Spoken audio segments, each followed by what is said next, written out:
तो कहानी की शुरुआत में हम देखते हैं गाबी मारू को।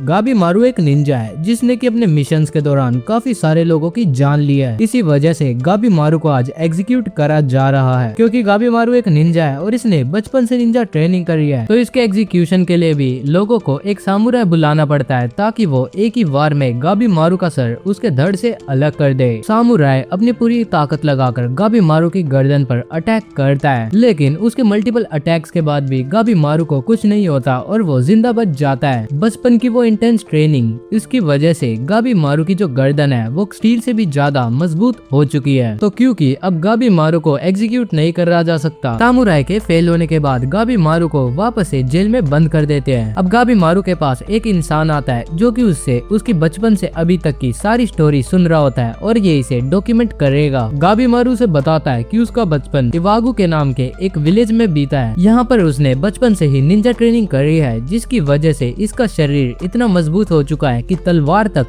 उसके शरीर को नहीं काट सकती। और इसने बचपन से जो ट्रेनिंग करी है उस ट्रेनिंग के दौरान काफी सारे बच्चों की तो डेथ ही हो जाती थी, लेकिन उसका रिजल्ट निकला है इतना मजबूत शरीर जिसे कि कोई भी ना तोड़ पाए। अब वो बंदा पूछता है, अच्छा तो जब भी तुम्हारा एग्जीक्यूशन नहीं हो पा रहा, तुम्हारे लिए तो तुम्हारे शरीर से तलवार तोड़ना एक काफी छोटी बात होगी। हाँ सही कहा तुमने, वैसे भी उस तलवार को तोड़ने के लिए मुझे अपना निंजुत्सु भी नहीं यूज करना पड़ा। तो तुम निंजुत्सु भी यूज कर सकते हो क्या? तो मुझे कुछ करके दिखा सकते हो? क्यों नहीं, वो मैंने कभी किसी को यूज करते हुए देखा ही नहीं है, तो फिर मेरी तरफ से ना है। अब अगला दिन आता है और ऑफिशियल सोचते हैं कि गाबी मारू को कैसे मारा जाए। तो वो गाबी मारू को एक बैम्बू के गिलेटिन पर टांग देते हैं और उसके बाद उसके चारों तरफ भूसा रख दिया जाता है, जिसके बाद उस भूसे में आग लगा दी जाती है। ये एग्जीक्यूशन मेथड को सबसे ज्यादा पेनफुल माना जाता है। आग में जलाने से पहले गाबी मारू को आसान मौत देने के लिए एक और तरीका यूज करा जाता है। एक सोल्जर उसकी तरफ भाला फेंकता है, लेकिन वो भाला ही टूट जाता है। अब उस भूसे में आग लगा दी जाती है। सबको लग रहा था फाइनली अब गाबी मारू मर चुका है, लेकिन इनका ये तरीका भी फेल हो गया है। अब वो बंदा गाबी मारू से पूछता है, मुझे ये समझ में नहीं आ रहा तुम मरने से इतना डर क्यों रहे हो? क्यों हमें तुमने परेशान कर रखा है? तुम्हें पता है तुम्हें हम मरवा कर ही रहेंगे, तो सरेंडर कर दो। हाँ मुझे पता है तुम मुझे मार कर ही रहोगे, लेकिन मैं तुम्हें ये बता दूं कि मैं तुमसे बचने की कोशिश नहीं कर रहा। तुम्हारे तरीके ही इतने घटिया है कि वो मुझे मार ही नहीं पा रहे। अब गाबी मारू उसे अपनी आगे की स्टोरी बताता है। गाबी मारू के बचपन में ही उनके विलेज के चीफ ने उसके माता पिता को मार दिया था, जिसके बाद विलेज के मास्टर ने ही गाबी मारू को बचपन से ट्रेन करा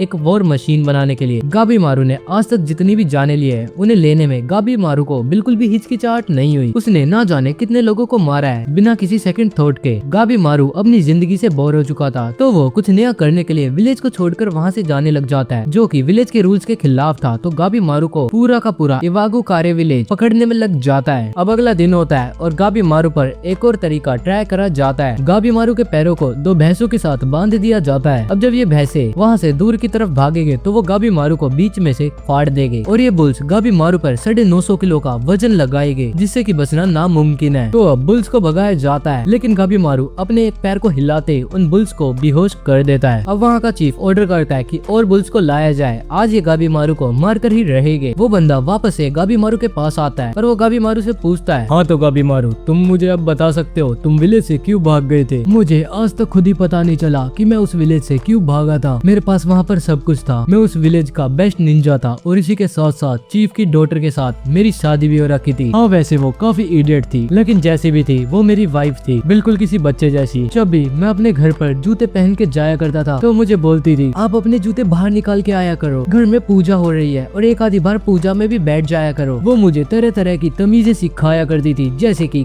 खाने के बाद थैंक यू बोलना। मुझे ये सब बकवास लगता था और मैं उस लड़की से काफी तंग आ चुका था। तो मैं विलेज चीफ के पास जाता हूँ तो विलेज का चीफ मुझे बोलता है, अच्छा तो तुमने मन बना ही लिया है इवागु कारे छोड़ने का, ठीक है तुम जैसा चाहो वैसा कर सकते हो। लेकिन तभी वहाँ पर आ जाते हैं काफी सारे निंजा जो कि मुझे पकड़ने की कोशिश करते हैं। मुझे पता था जैसे ही मैं बोलूंगा कि मैं विलेज छोड़कर जाना चाहता हूँ वहाँ का चीफ मुझे कैप्चर कर लेगा। मैं ही बेवकूफ था, मैं चीफ के पास गया, लेकिन फिर मैं जैसे तैसे कर वहाँ से भागकर आ गया और अब तुम लोगों ने मुझे पकड़ रखा है। अब गाबी मारू को मरवाने के लिए एक सामुराई को बुलाया जाता है और ये सामुराई अपने क्लैन का बेस्ट सामुराई होती है। जब वो चल रही होती है तो उसके पास एक अटेंडेंट भी चल रहा था। वो उसे बोलता है, आप जैसी नोबल लेडी को उस घटिया से निंजा पर अपनी टेक्निक्स वेस्ट नहीं करनी चाहिए, क्योंकि उसको कोई भी नहीं मार सकता। ऐसा क्यों? वो दरअसल मैंने एक र्यूमर सुना है, जितने भी इवागु कारे के निंजास होते हैं उन्हें एलिक्सर ऑफ लाइफ दिया जाता है, जो कि शिनशियोको से लाया जाता है। इस एलिक्सर ऑफ लाइफ की वजह से वे सारे इमोर्टल हो जाते हैं। एलिक्सर, माफ करना लेकिन ये एक र्यूमर है। अब गाबी मारू बैठकर सोच रहा होता है, ये लोग मुझे क्यों नहीं मार पा रहे, क्या सच में मैं अपने आप को प्रोटेक्ट कर रहा हूँ? मुझे तो जिंदा रहकर कुछ फायदा ही नहीं है, मैं तो बस यहाँ पर मरना चाहता हूँ। मैं कल बिल्कुल भी होल्ड बैक नहीं करूंगा, मैं कल अपनी जान गवा दूंगा। अब वापस से गाबी मारू को जलाया जा रहा होता है और इतनी सारी आग में से गाबी मारू आराम से बाहर निकल कर आता है। और फाइनली ये लोग गाबी मारू को मारने का लास्ट ट्राई करने वाले हैं।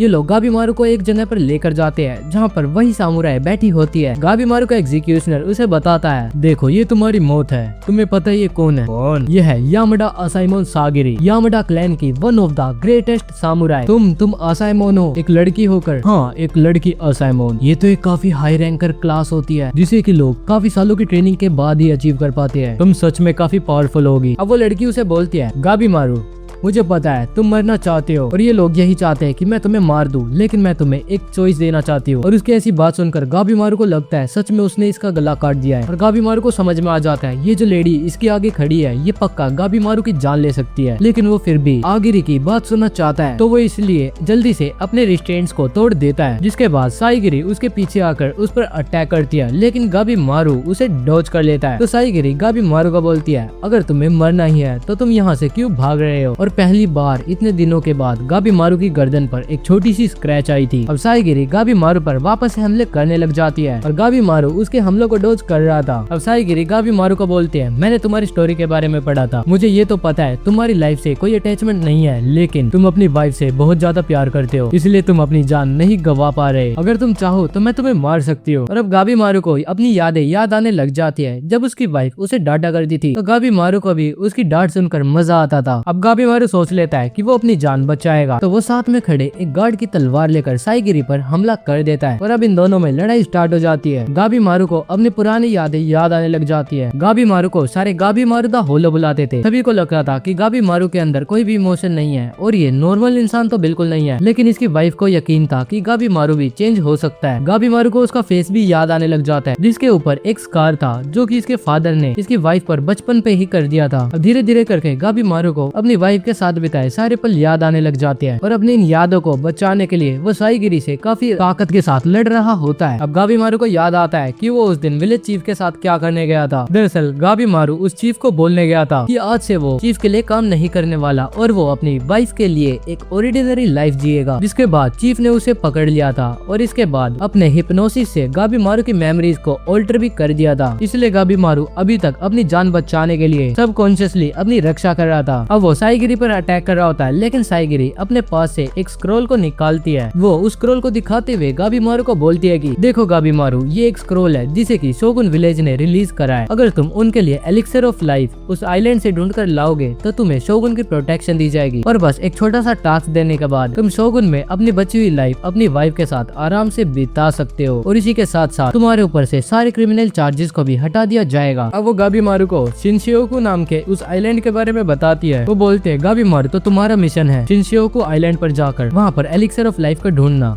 ऐसा माना जाता है पुराने टाइम से वहाँ पर कुछ बीइंग्स रहते हैं जो कि इमोर्टल है और उसका दूसरा नाम पैराडाइज भी है, लेकिन वहाँ पर काफी सारे मॉन्स्टर्स रहते हैं और आज तक ऐसा कोई भी इंसान नहीं है जो कि वहाँ पर जाने के बाद जिंदा बचा हो। शोगुन विलेज ने काफी बार वहाँ पर जाने की कोशिश करी है, लेकिन आज तक वहाँ से कोई भी जिंदा लौट कर नहीं आया। लेकिन एक बार एक नाव पे सवार एक बंदा आया था, लेकिन जब लोग उसकी नाव को देखते हैं तो उसमें काफी सारे फ्लावर्स थे और जब उन फ्लावर्स को हटाया जाता है तो उसमें से उसके शरीर के छोटे छोटे टुकड़े थे। ऐसा लग रहा था मानो उसके शरीर से ही ये फ्लावर्स उगे हो। गाबी मारू को बिल्कुल भी यकीन नहीं होता, ये क्या बोल रही है, जिंदा इंसान फूल कैसे बन सकता है। लेकिन साइगिरी अब उसे बताती है शोगुन विलेज का जो चीफ है अब उसे पूरा यकीन हो गया है कि वहीं पर एलिक्सर ऑफ लाइफ है, क्योंकि जो जगह किसी जिंदा इंसान को फूल में कन्वर्ट कर सकती है वहाँ पर ऐसी शक्तियों का मिलना तो आम बात ही होगी। तो इसीलिए उसने काफी सारे क्रिमिनल्स को इकट्ठा करने के लिए बोला है और जो भी उसके लिए सबसे पहले एलिक्सर ऑफ लाइफ लाएगा तो उसे उसके क्रिमिनल चार्जेस से रिहा कर दिया जाएगा और इसी के साथ साथ वो शोगुन की प्रोटेक्शन में भी आ सकता है। तो क्या तुम मेरे साथ वहाँ पर चलना चाहोगे? देखो तुम अपनी वाइफ के साथ वापस से मिल सकते हो। अब तभी पीछे से गाबी मारू का एग्जीक्यूशनर बोलता है,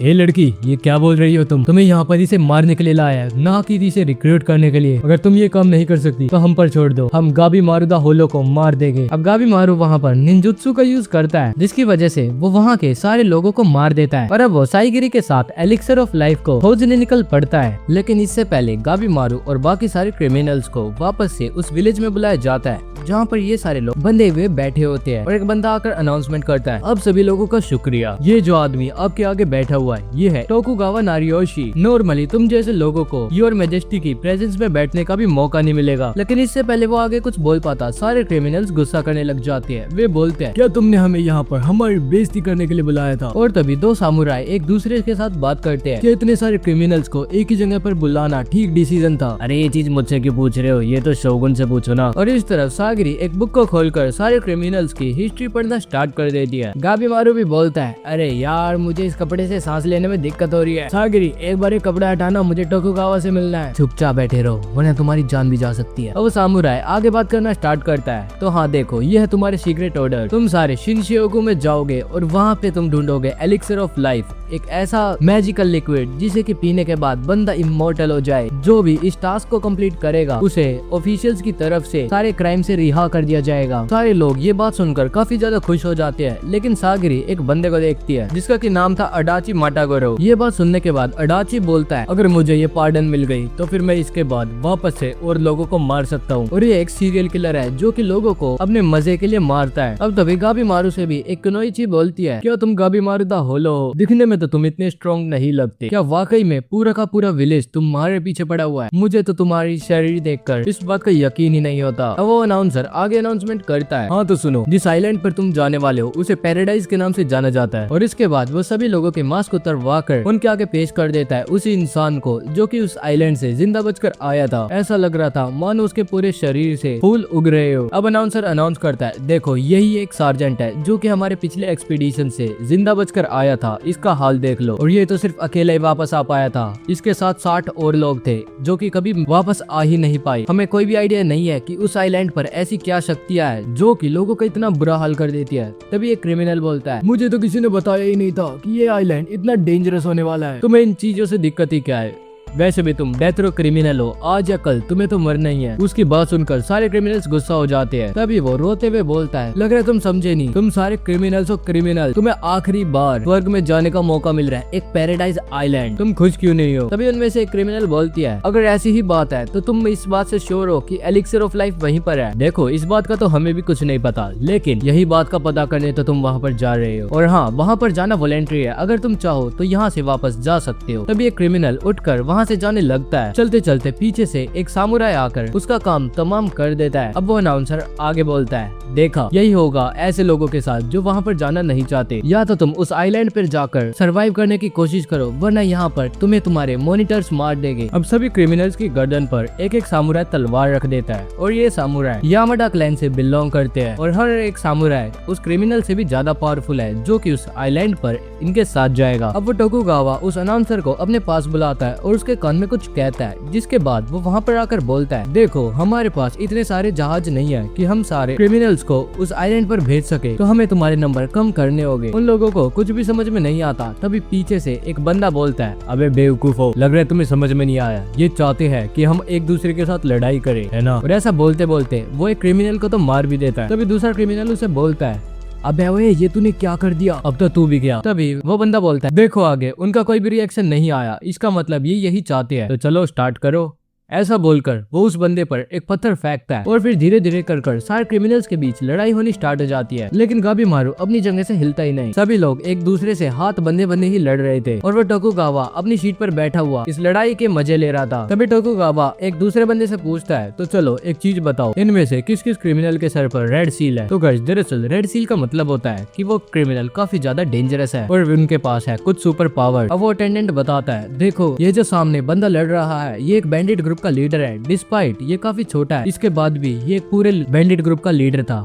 इस लड़की को देखो जनाब, ये लड़की अकेली सागिबा कैसल में घुसपैठ कर रही थी और इसने काफी सारे गार्ड्स की भी जान ले ली थी। जिसके बाद आता है ये मास्टर स्वर्ड्समैन द ब्लेड ड्रैगन। इसके बारे में तो आप जानते ही हो। इस तरफ देखो, ये जो बंदा सो रहा है यह है एक जाइंट। ऐसा माना जाता है इसके खिलाफ न तलवार न भाला कोई भी काम नहीं आता। और लास्ट में है ये गाबीमारू द होलो, एक लिविंग लेजेंड। वो वहाँ पर नॉर्मली खड़ा है। अब तभी सागिरी के पास उसका बड़ा भाई आइजन भी आ जाता है। आइजन सागिरी को बोलता है, तुम इतनी घबराई हुई क्यों हो? ये तो अभी कुछ भी नहीं है, आइलैंड पर जाकर देखना अभी क्या क्या होता है। और वैसे भी आइलैंड पर तो तुम्हें खुद को भी खतरा होगा। क्या तुम वहाँ पर किसी की जान ले पाओगी? चलो मैं तुम्हें बताता हूँ तुम्हारी सच्चाई। तुम इस जॉब के लिए फिट भी नहीं हो। एक वॉरियर की बेटी को उसके मेंशन में आराम से अपनी जिंदगी बितानी चाहिए। देखो आइजन, मैं तुम्हें बस इतना बोलना चाहती हूँ, जब जरूरत पड़ेगी तो मैं जान भी ले सकती हूँ। और वैसे भी मैं एक एग्जीक्यूशनर हूँ जिसने ऑलरेडी सैकड़ों जान ले चुकी है। सागिरी को अब बचपन के दिन याद आते हैं जब वो अपने घर में रहा करती थी। उनके यहाँ किसी की मौत होना और उसके लिए लाशों को देखना एकदम नॉर्मल चीज थी। यामाडा क्लैन में लगभग सभी के साथ सेम कहानी थी। जब सागिरी बाजार में जाया करती थी तो कुछ बच्चे उसकी तरफ पत्थर फेंकते थे।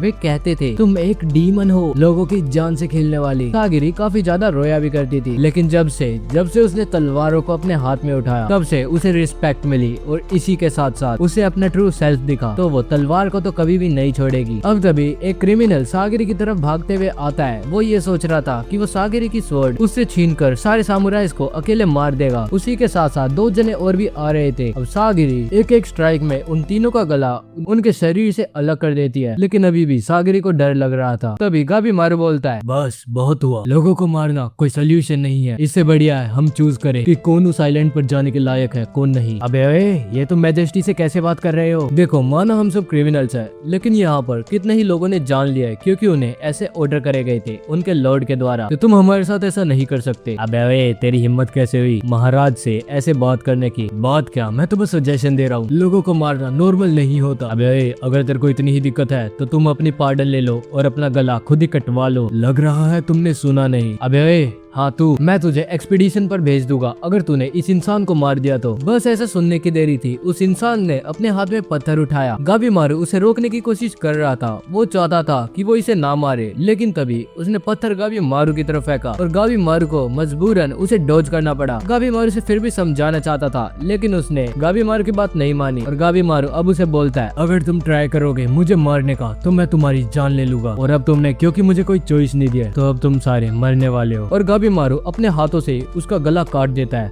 जिसके बाद वो काफी सारे लोगों पर अकेले ही हमला करने लगता है। गाबीमारू अपने मुंह से अपने हाथों से सभी लोगों के गले पर, गर्दन पर, पेट पर हमला करे जा रहा था। ऐसा लग रहा था मानो गाबीमारू ने बल्कि किलिंग मशीन है। गाबीमारू ने तो बल्कि अपने चारों तरफ का वो टेंट भी फाड़ दिया था बस उन लोगों से लड़ने के लिए। टोकुगावा एम्परर, जिसे ये लड़ाई देखने में अभी तक काफी मजा आ रहा था, वो भी गाबीमारू की लड़ाई देखने के बाद काफी डर गया था। सभी लोग बोलते हैं ये कोई इंसान नहीं है, ये है एक मॉन्स्टर द होलो। सागिरी को भी लगता है कि गाबीमारू को किसी की भी जान लेने का शौक नहीं है, बल्कि उसको जान लेने पर फोर्स करा जाता है। और गाबीमारू का ये ट्रू सेल्फ देखने के बाद सागिरी की आंखों में आंसू आ जाते हैं। लेकिन तभी सागिरी बोलती है, कुछ नहीं, मैं उसको अभी भी मार सकती हूँ अगर उसने मेरे ऑर्डर्स को फॉलो नहीं करा। तो अब टीम फाइनल हो गई थी। यही सारे क्रिमिनल्स उस एक्सपीडिशन पे जाने वाले हैं। सबसे पहला है आजा चौबे द बैंडिट किंग। अगला है तामिया द स्वॉर्ड ड्रैगन। उससे अगले है ट्विस्टेड केयुन द हंटर, हुरोबो द किलिंग प्रीस्ट और फाइनली गाबीमारू द होलो और युजुरिहा एक कोनोइची। और जी के साथ साथ 2-3 और जने, ये टोटल 10 जने उस आइलैंड पर जाएंगे और इन्हीं के साथ एक एक यामाडा क्लैन का भी मेंबर जाएगा। और फिर इन सभी क्रिमिनल्स को एक शिप पर बिठाकर अगले दिन उस आइलैंड की तरफ ले जाया जाता है।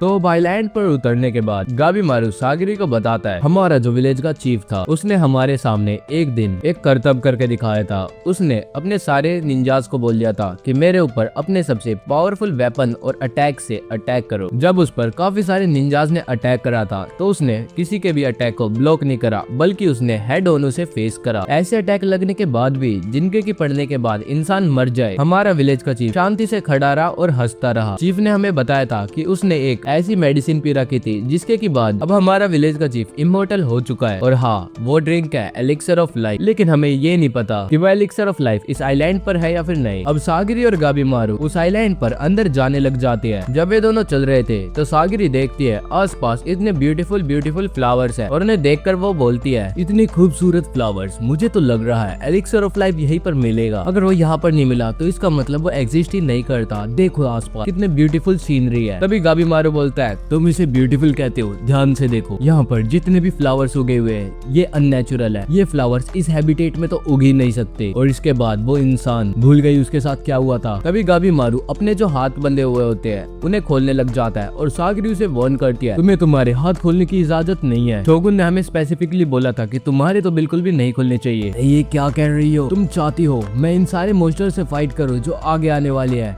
वो भी मेरे हाथ बंधे बंधे? पागल तो नहीं हो गई हो? पागल हुई हो या नहीं, लेकिन तुम अपने हाथ नहीं खोलोगे। गाबीमारू से बोलता है, अरे यार थोड़ी देर के लिए रूल्स को साइड कर दो। देखो उन्होंने हमें खाने के लिए सिर्फ 3 दिन का राशन दिया है। हिंट के नाम पे बस हमें ये सेब की ड्राइंग बना कर दे दी। तुम चाहती हो कि मैं इतनी बेकार कंडीशंस में एलिक्सर ऑफ लाइफ ढूंढूं? तभी सागिरी अपनी तलवार को गाबीमारू की गर्दन के पास ले आती है और उसे बोलती है, अपने हाथों को बांधो। अगर तुम कंफ्यूज हो तो मैं तुम्हें बता देती हूँ, मैं यहाँ पर तुम्हारी एग्जीक्यूशनर हूँ, एलाई नहीं। अगर तुमने मेरे लिए कोई भी प्रॉब्लम कॉज करी तो मैं तुम्हारी जान ले लूंगी। और गाबीमारू भी अपने हाथों को वापस से बांध लेता है। तभी उसके ऊपर एक काफी भारी से गोले से हमला हो जाता है और ये हमला कर रहा था उस जाइंट ने। जाइंट खुश हो जाता है कि फाइनली मैंने एक इंसान को तो मार ही दिया। तभी गाबीमारू उठकर खड़ा हो जाता है और बोलता है, अरे वाह, तुमने तो मुझे सरप्राइज कर दिया।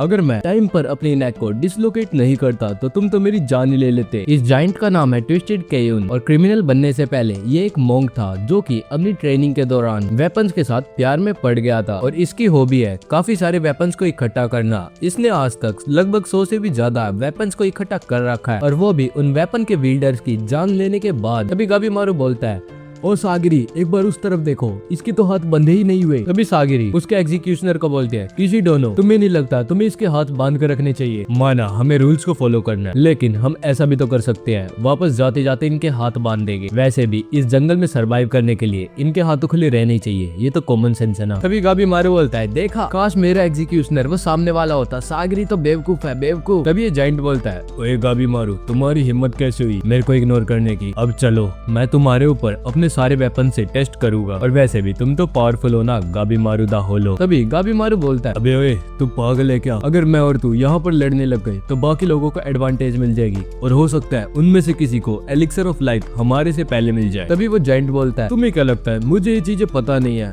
और बल्कि मैं ये सोच रहा हूँ कि मैं सारे क्रिमिनल्स को मार देता हूँ ताकि मुझे अकेले को इतना टाइम मिल जाए कि मैं अकेला ही एलिक्सर ऑफ लाइफ को ढूंढ लूं। और हाँ, क्रिमिनल्स की लिस्ट में तुम पहले हो, होलो। अब गाबीमारू भी तैयार हो जाता है इसके साथ लड़ने के लिए। तभी सागिरी उसे बीच में बोलती है, गाबीमारू अपने इन हाथों को बांधो। गाबीमारू अपने हाथों को बांध रहा होता है, इतने में वो जाइंट अपने 2-3 वेपन्स के साथ गाबीमारू पर हमला कर देता है। इतने में गाबीमारू अपने हाथों को बांध पाता, उसके 3 से 4 वेपन्स तो टूट ही जाते हैं। अब जैसे वो जाइंट गाबीमारू की तरफ भाला फेंकता है तो गाबीमारू उसे पकड़ लेता है और हवा में उड़ा देता है। उस जाइंट के बक्से में से काफी सारे अजीब अजीब वेपन्स बाहर आते हैं। इन वेपन्स की क्वांटिटी सैकड़ों दर्जन थी। गाबीमारू सारे के सारे वेपन्स को डॉज कर लेता है और इसके बाद एक पोल की मदद से उस जाइंट पर हमला भी कर देता है। सागिरी को लगता है कि जाइंट को गाबीमारू ने एक ही अटैक में हरा दिया, लेकिन तभी जाइंट खड़ा हो जाता है। वो बोलता है, इतना काफी नहीं है मुझे हराने के लिए। अब थोड़ी सी देर बाद ही उस जाइंट के पूरे शरीर पर अलग अलग वेपन से हमला हुआ होता है और ये सब गाबीमारू ने करा था। गाबीमारू से हराने के बाद सागिरी से बोलता है, यार इसने भी टाइम वेस्ट करवा दिया, चलो सागिरी अब जल्दी जल्दी एलिक्सर ऑफ लाइफ को ढूंढते हैं। अब उस जाइंट का एग्जीक्यूशनर स्पीड में उस जाइंट का गला काट देता है और उसे उठाकर वहाँ से जाने लग जाता है। गाबीमारू उसे बोलता है, तुम हमसे लड़ोगे नहीं क्या? लग रहा है तुमने हमारे इंस्ट्रक्शंस ध्यान से नहीं सुने थे। हम ना तुम्हारे दोस्त है ना हम तुम्हारे दुश्मन, हम तो बस तुम्हारे एग्जीक्यूशनर है, और वैसे भी मेरे को भी घर पे जाकर नहाना भी है। सागिरी किसी दोनों को बोलती है, किसी दोनों इस आइलैंड पर 60 लोग गायब हुए थे, वापस ध्यान से जाना। किसी दोनों बोलता है, मैं तो चला जाऊंगा लेकिन तुम अपनी देखना, जैसे कि तुमने बोला 60 लोग यहाँ से गायब हुए थे, तो तुम भी यहाँ से जल्दी निकलने की कोशिश करना। और यहाँ पे खतरा तुम्हें सिर्फ इस जंगल से नहीं बल्कि क्रिमिनल से भी है। याद है, यहाँ पर पहुँचने के बाद ही कोई क्रिमिनल दूसरे क्रिमिनल पर हमला कर रहा है। कुछ लोग एक दूसरे के साथ दोस्ती कर मिलकर एलिक्सर ऑफ लाइफ ढूंढ रहे हैं और कुछ तो उनके बारे में तुम्हें कुछ बोल ही नहीं सकता। और हाँ, मैं तुम्हें बस यही यही याद दिलाना चाहता हूँ, हमारी प्रायोरिटी नंबर 1 है एलिक्सर ऑफ लाइफ। सारे रूल्स उसके बाद आते हैं। शोगुन हमें कुछ नहीं बोलने वाले अगर हमने उनके रूल्स को फॉलो नहीं करा, लेकिन अगर हम खाली हाथ गए तो हमारे क्लैन का नाम भी बदनाम होएगा, तो इस बात का ध्यान रखना तुम। तभी किशिडोनो उससे बोलता है, सागिरी अगर तुम चाहो तो मैं तुम्हारे लिए इस गाबी मारू की गर्दन काट देता हूँ, फिर हम साथ में वापस से आइलैंड पर चलेंगे। लेकिन गाबी मारू उसे बीच में रोक देता है और बोलता है, वैसे भी हमारे पास टाइम कम है, चलो सागिरी यहाँ से। अब हम दूसरे एग्जीक्यूशनर को देखते हैं जो कि अपनी बोट को शोर के पास खड़े एक पेड़ से बांध रहा था। तभी उसका जो क्रिमिनल था रुक्रियोटा वो उस पर हमला कर देता है। वो एग्जीक्यूशनर जब उसे काटने के लिए आगे बढ़ता है तो रुक्रियोटा की स्किन से टच होते ही उसकी तलवार के काफी सारे टुकड़े हो जाते हैं और रुक्रियोटा अपने ही एग्जीक्यूशनर को मार देता है और मारने के बाद उसे खाने भी लग जाता है। इसी के साथ साथ साय नाम का ये बंदा भी अपने ऊपर हमला करने वाले क्रिमिनल की जान ले लेता है। और रही बात उस लड़की की, तो उसका एग्जीक्यूशनर उसका गला काट देता है और इस किनोइची ने भी अपने एलाई की जान ले ली थी। अब किशिडोनो वहाँ से चला जाता है। तभी सागिरी सोचती है हमें किस डायरेक्शन में जाना चाहिए, लेकिन गाबी मारू उस पर एक स्वॉर्ड से हमला कर देता है। सागिरी जैसे तैसे कर बचती है। सागिरी को समझ में नहीं आता इस गाबी मारू का कैरेक्टर क्या है। अब गाबी मारू और सागिरी के बीच में लड़ाई होनी स्टार्ट हो जाती है। सागिरी से रुकने के लिए बोलती है, लेकिन गाबी मारू उसकी बात नहीं मानता। सागिरी और गाबी मारू वापस से एक दूसरे के साथ लड़ने लग जाते हैं। गाबी मारू बंधे हुए हाथों के साथ ही सागिरी के साथ इक्वल टर्म्स पे फाइट कर रहा था। अब तो गाबी मारू ने अपने हाथ भी खोल लिए थे और वो सागिरी का काम तमाम करने के लिए मान जाता है। लेकिन पता नहीं गाबी मारू अपने आप को होल्ड बैक कर रहा था। वो सागिरी को मारने में काफी ज्यादा हेजिटेट भी कर रहा था। अब इसे समझ में आता है ऐसा क्यों, क्योंकि इसकी वाइफ ने गाबी मारू को बोला था कि कभी भी तुम्हें किसी इंसान की जान नहीं लेनी चाहिए। गाबी मारू अपनी वाइफ को बोलता है, तुम कैसी बात कर रही हो, मैं एक होलो हूँ और वैसे भी यही मेरी जॉब है। तो उसकी वाइफ उसे बोलती है, देखो होलो होना एक बात है और अपनी इमोशंस को इंटैक्ट रखना एक बात। अगर किसी को मारने से तुम्हें दुख पहुंचे तो तुम्हें उस मिशन को अबेंडन कर देना चाहिए। लेकिन तभी गाबी मारू को याद आता है जब एक मिशन के दौरान उसने सेम चीज को फॉलो करने का ट्राई करा था तो उसके एनिमी ने उस पर ही धोखे से हमला कर दिया था। तब गाबी मारू वापस से सागिरी से लड़ने लग जाता है, लेकिन फिर भी वो उसकी जान नहीं ले पा रहा होता। पता नहीं क्यों गाबी मारू का मन नहीं मान रहा होता। वो सागिरी की स्वॉर्ड को तोड़ देता है और सागिरी पर हमला करने वाला होता है, लेकिन सागिरी अपनी स्वॉर्ड के कवर से ही उसके हमले को ब्लॉक कर लेती है। अब गाबी मारू सागिरी को बोलता है, सागिरी तुम्हें भी पता है अब तुम मेरी जान नहीं ले सकती, तो क्यों ना तुम सरेंडर कर दो। और वैसे भी मुझे और क्रिमिनल्स का तो नहीं पता, लेकिन अगर मैं तुम्हारी जान लेऊंगा तो मुझे थोड़ा दुख होएगा। अच्छा तो दुख होएगा, इसका मतलब तुम्हारे अंदर अभी भी इमोशंस है। अब थोड़ी देर की फाइट के बाद गाबी मारू सागिरी के ऊपर बैठा होता है और सागिरी की गर्दन पर होती है गाबी मारू की तलवार। सागिरी को लगता है अब तो इसका काम तमाम हो जाएगा, लेकिन गाबी मारू बीच में रुक जाता है। गाबी मारू अब अपना मन बना लेता है कि वो सागिरी की तो जान ले ही नहीं सकता। सागिरी को भी समझ में आ जाता है गाबी मारू अपनी मर्जी से लोगों को नहीं मारता, बल्कि सर्कमस्टांसेस ही गाबी मारू को फोर्स करती है, वरना गाबी मारू के अंदर तो काफी सारी इमोशंस है और वो किसी चींटी को भी ठेस नहीं पहुंचा सकता। गाबी मारू की आंखों में आंसू आ जाते हैं। वो बोलता है, मैं इतना वीक कैसे हो गया, अगर मैंने अपने आप को स्ट्रॉन्ग नहीं बनाया तो मैं यहाँ पर सर्वाइव नहीं कर पाऊंगा और अपनी वाइफ के साथ नहीं मिल पाऊंगा। तभी सागिरी गाबी मारू को बोलती है, ये वीकनेस नहीं बल्कि तुम्हारी स्ट्रेंथ है। और सागिरी उसकी स्वॉर्ड को उसकी शीथ में डाल लेती है और बोलती है, गाबी मारू मैंने अभी तक तुम्हें जितना ऑब्जर्व करा है मैंने बस ये नोटिस करा है कि तुम्हारी इमोशंस तुम्हें स्ट्रॉन्गर बनाती है। अगर तुम्हारे अंदर इमोशंस नहीं होती तो तुम अभी मुझे मार देते, लेकिन तुमने ऐसा नहीं करा। इसका मतलब तुम्हारे अंदर अभी भी इंसानियत जिंदा है। तो चलो मिलकर सरवाइव करते इस आइलैंड पर और ढूंढते एलिक्सर ऑफ लाइफ ताकि तुम अपनी वाइफ से मिल सको। अब हम स्वॉर्ड मास्टर को देखते हैं जो कि इस आइलैंड पर आगे बढ़ रहा था। वो देखता है कि काफी सारे स्टैचूज उस आइलैंड पर ऐसे रखे हुए जैसे कि किसी इंसान ने उन्हें वहाँ पर रखा हो। वो और उसका एग्जीक्यूशनर आसपास की चीजों पर ध्यान दे ही रहा होता है। तभी एक बटरफ्लाई उसके हाथ पर आकर काट लेती है और जब वो स्वॉर्ड मास्टर उस बटरफ्लाई को ध्यान से देखता है तो उसको उस बटरफ्लाई के अंदर इंसान का मुंह दिखता है और वो तुरंत ही अपना हाथ काट लेता है। सामुराई बोलता है, ये तुमने क्या कर दिया, अपना ही हाथ क्यों काटा तुमने, लग रहा है तुमने ध्यान से देखा नहीं। ओए बच्चे देखो, यहाँ आसपास जितने भी इंसेक्ट्स हैं इनके ऊपर इंसानों का चेहरा बना हुआ है, ये हमारी दुनिया से है ही नहीं। और इसी के बाद मेरे हाथ को देखो और वाकई में उसके हाथों से फ्लावर्स उग गए थे और तभी इनके चारों तरफ से और सारे मॉन्स्टर्स आ जाते हैं। इन मॉन्स्टर्स को देखकर ऐसा लग रहा था मानो ये इंसान हो जिन्हें की मॉन्स्टर्स में कन्वर्ट कर दिया गया हो। तभी आसपास और सारे मॉन्स्टर्स आने की वजह से ये दोनों लड़ाई के लिए तैयार होते हैं, लेकिन पीछे से एक जायंट मॉन्स्टर उठ जाता है जो कि दिखने में काफी डरावना था और यही सारे मॉन्स्टर्स भी गाबी मारू पर भी हमला करते होते हैं और गाबी मारू के आगे आया था एक अलग दिखने वाला मॉन्स्टर जिसका कि मुंह तो शार्क जैसा था लेकिन उसके कई सारे हाथ थे। और अब वो जाती है गाबी मारू और उन मॉन्स्टर्स के बीच में फाइट स्टार्ट। लेकिन इससे पहले हम ब्लेड ड्रैगन की बैक स्टोरी देख लेते हैं। इस बंदे का नाम है ब्लेड ड्रैगन। ये आसपास के 8 राज्यों में सबसे ज्यादा पावरफुल स्वॉर्ड्समैन है, जिसकी वजह से इनके टाउन के लॉर्ड ने इसे उसका पर्सनल ऑफिसर बनाने के लिए इसे इनविटेशन भी भेजा है। तो ऐसे ही एक दिन वो उस टाउन के लॉर्ड के साथ बैठकर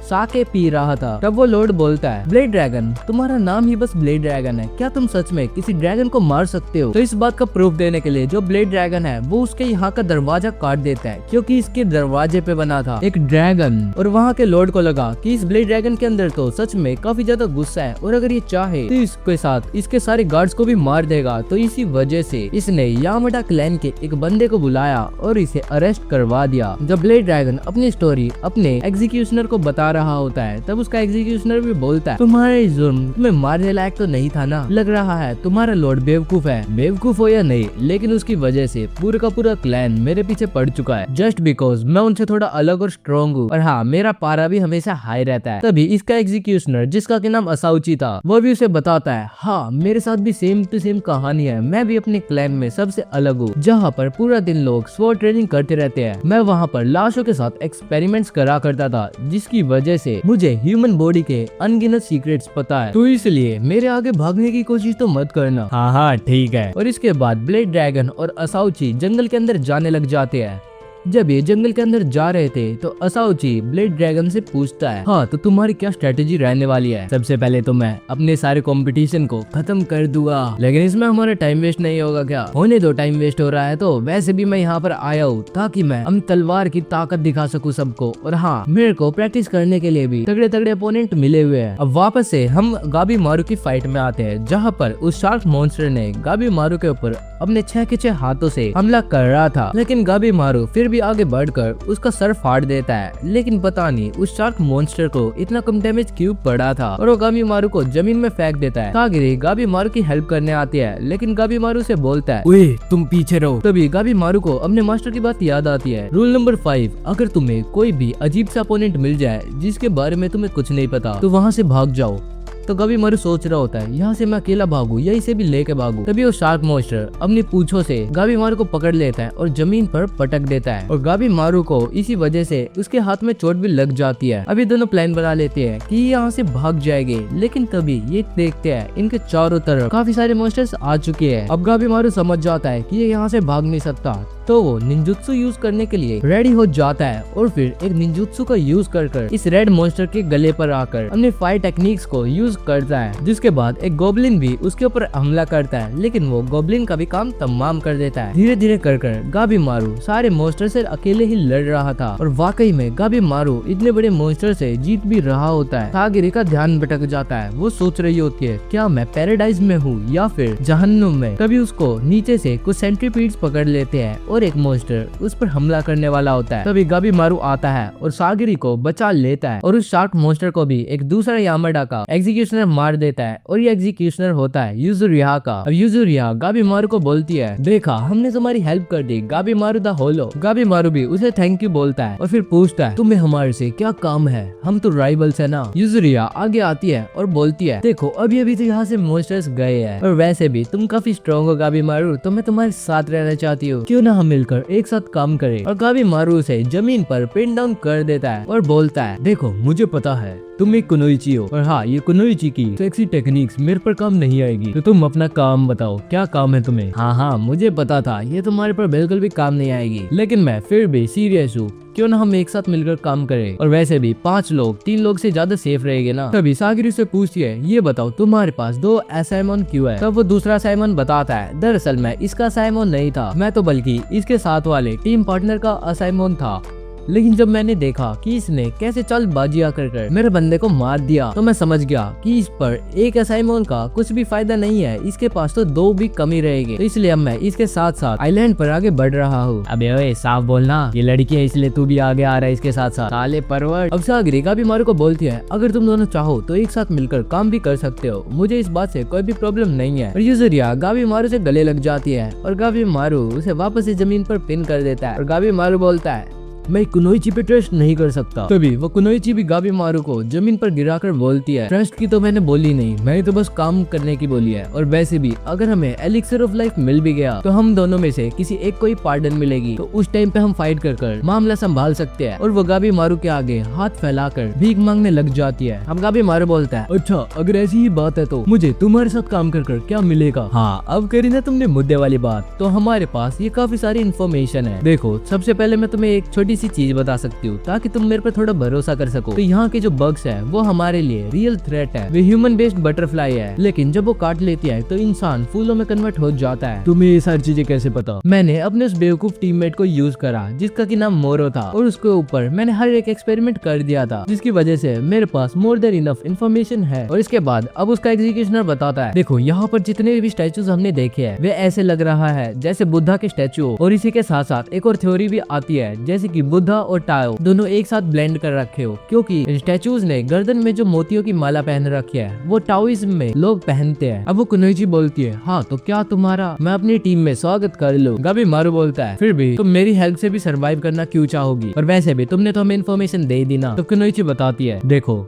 मैं असली बात बताऊँ तो मेरी एक छोटी बहन भी है जो कि हमेशा बीमार रहती है, इसी वजह से मैं एक कुनोइची बनी। मैंने इतनी ज्यादा हेलिस ट्रेनिंग को सरवाइव करा, लेकिन जब मैं कैसल के अंदर इन्फिल्ट्रेट कर रही थी तो पूरा का पूरा विलेज मेरे पीछे ही पड़ गया। मेरे को तो बस थोड़ी सी दवाई चाहिए थी। गाबी मारू बोलता है, अब तुम अपनी रियल स्टोरी भी बता सकती हो, मुझे पता है तुम कुनोइची को ये सारी फेक स्टोरी सिखाई जाती है। अच्छा तो ऐसी बात है क्या? तो सुनो, मेरे को घर पे बस वापस जिंदा जाना है, और क्योंकि अभी मेरी उम्र ही क्या है। अब गाबी मारू उससे पूछता है, देखो ये मेरा आखिरी क्वेश्चन है, इसका आंसर ध्यान से देना, तुमने तुम्हारी टीममेट मोरो के साथ क्या करा? तो वो बताती है, जब मोरो के ऊपर काफी सारे फ्लावर्स उग गए थे तो मुझे जबरदस्ती उसे मारना पड़ा। अब उसका एग्जीक्यूशनर आगे आता है और बोलता है, हाँ तो चलो अब इन्फॉर्मेशन शेयर करते हैं, लेकिन वो कुनोइची मना कर देती है। यूजुरिया बोलती है, अब क्योंकि हम एक साथ काम कर ही रहे हैं तो इन्फॉर्मेशन शेयर कर कुछ भी फायदा नहीं है। और अब वे दोनों एक दूसरे के साथ बात करने लग जाते हैं कि जब से वे आइलैंड पर आए हैं उनके साथ क्या क्या हुआ है। लेकिन तभी सागिरी जमीन पर गिर जाती है, वो बेहोश हो चुकी थी। अब हम एक और यामाडा क्लैन के मेंबर की बैक स्टोरी जानते हैं।